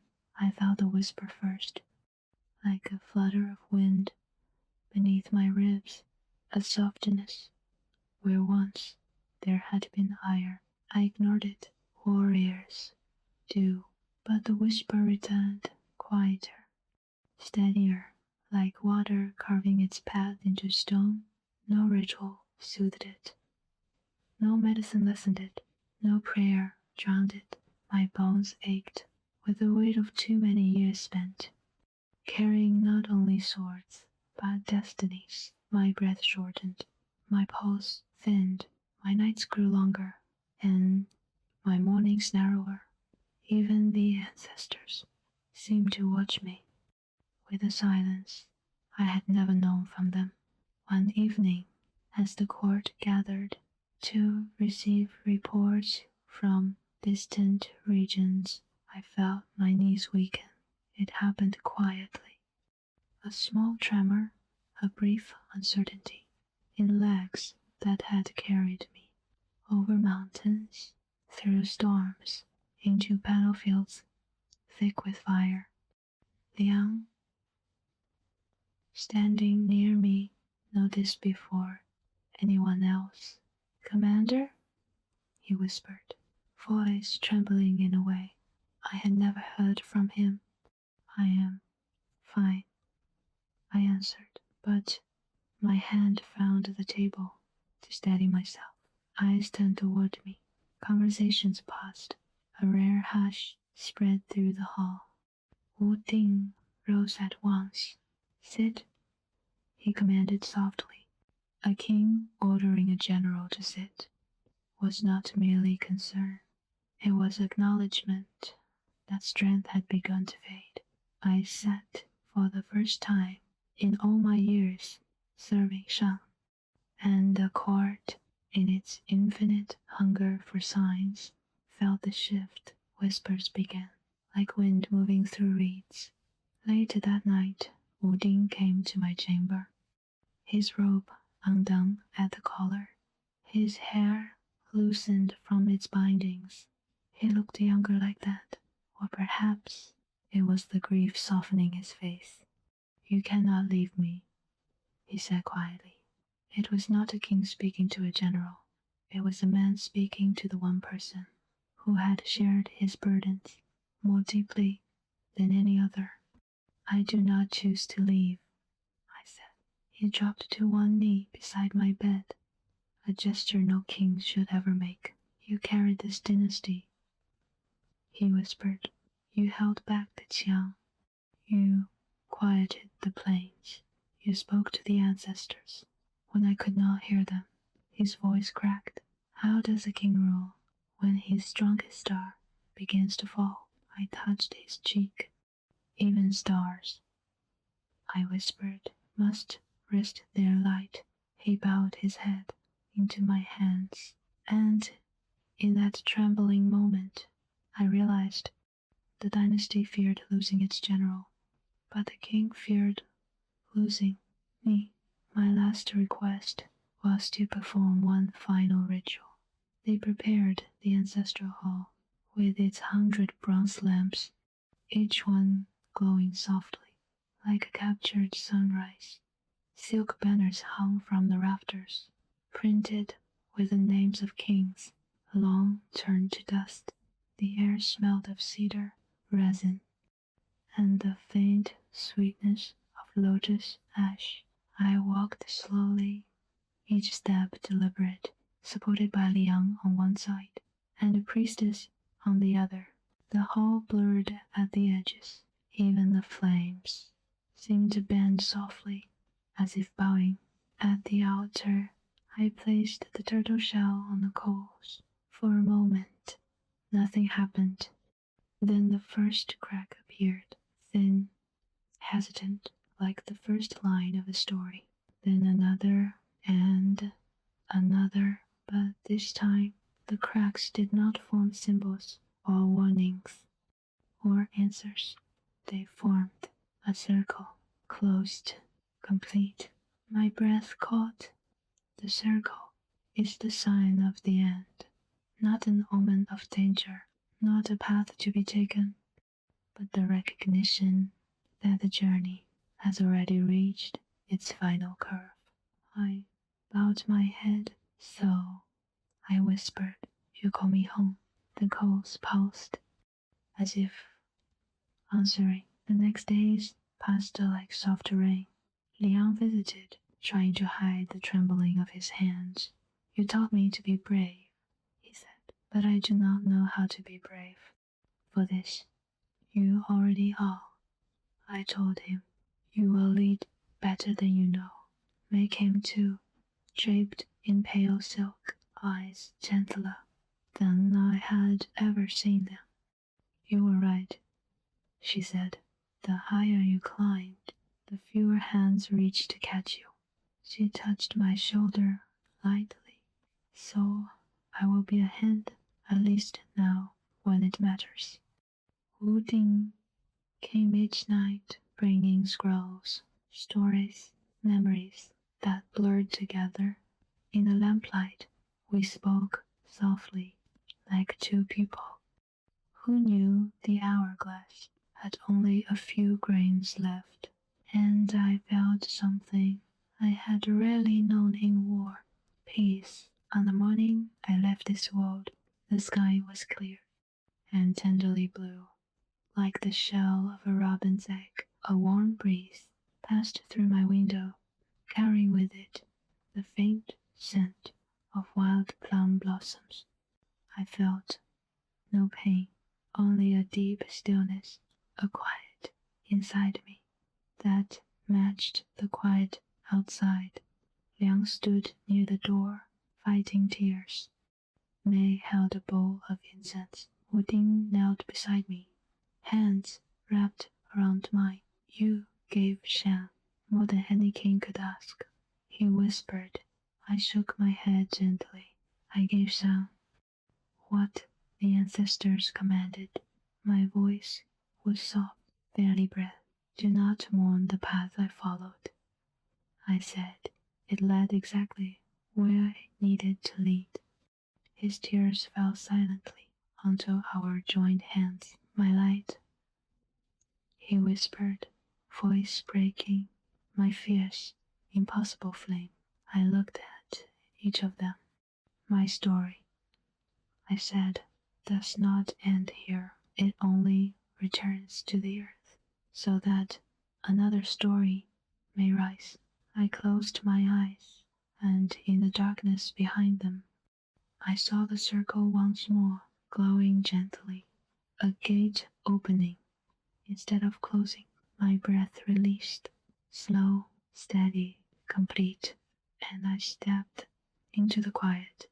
Though I no longer had breath, I know what happened after. Spirits hear what the flesh cannot. They carried my body to a chamber carved deep in yin lined with jade beads, ritual vessels, weapons I had held in life, bronze blades, stone axes, hundreds of artifacts laid carefully around my resting place.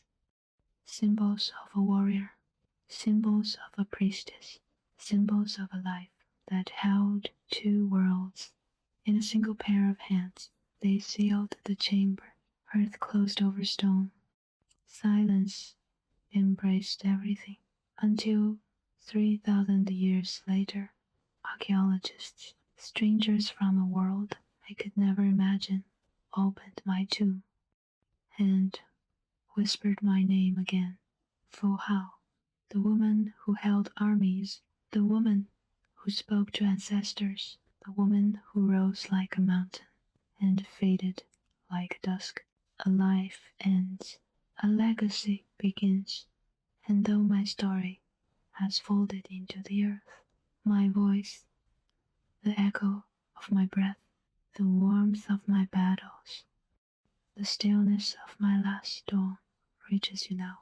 Through the rivers of time, you hear me because stories do not die, not when they are carried with reverence, not when they are told to those who listen, not when they are spoken.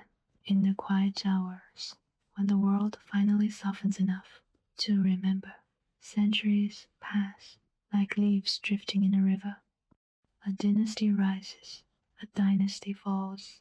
Men carve their victories into stone, only for time to wear the carvings smooth. But the earth, the old, patient earth, remembers. It remembers footsteps pounding across battlefields, the quiet hum of ritual flames, the breath of warriors waiting for dawn to break. It remembers me. In the darkness beneath Yinshu, my bones rested among bronzes, jades, weapons, each one a remnant of a life lived loudly in a world that has long since grown silent, yet even in that silence something remained, a vibration, a pulse, a faint, unbroken thread that stretched far beyond my age into the future where your world breathes. And then, one day, people who spoke languages unknown to me, who wore fabrics I never imagined, who carried strange shining tools, opened my tomb. They touched the bronze axe I once held. They examined the oracle bones I once cracked over fire. They whispered to each other. She was a general.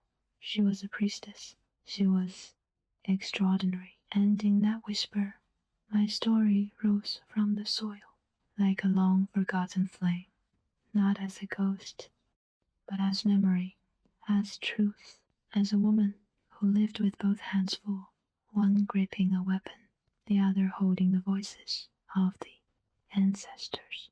For what endures is not the number of battles won, or the size of an army commanded. What endures is the impression left on the spine of history, the quiet pressure of a life that refused to be ordinary. Now you, listening across oceans of time, carry that memory forward. You close your eyes and hear the distant drums of Shang, the crack of ritual fire, the soft footfalls in palace corridors. You breathe with me in the stillness of the last dawn and feel the weight and the wonder of a life lived between worlds.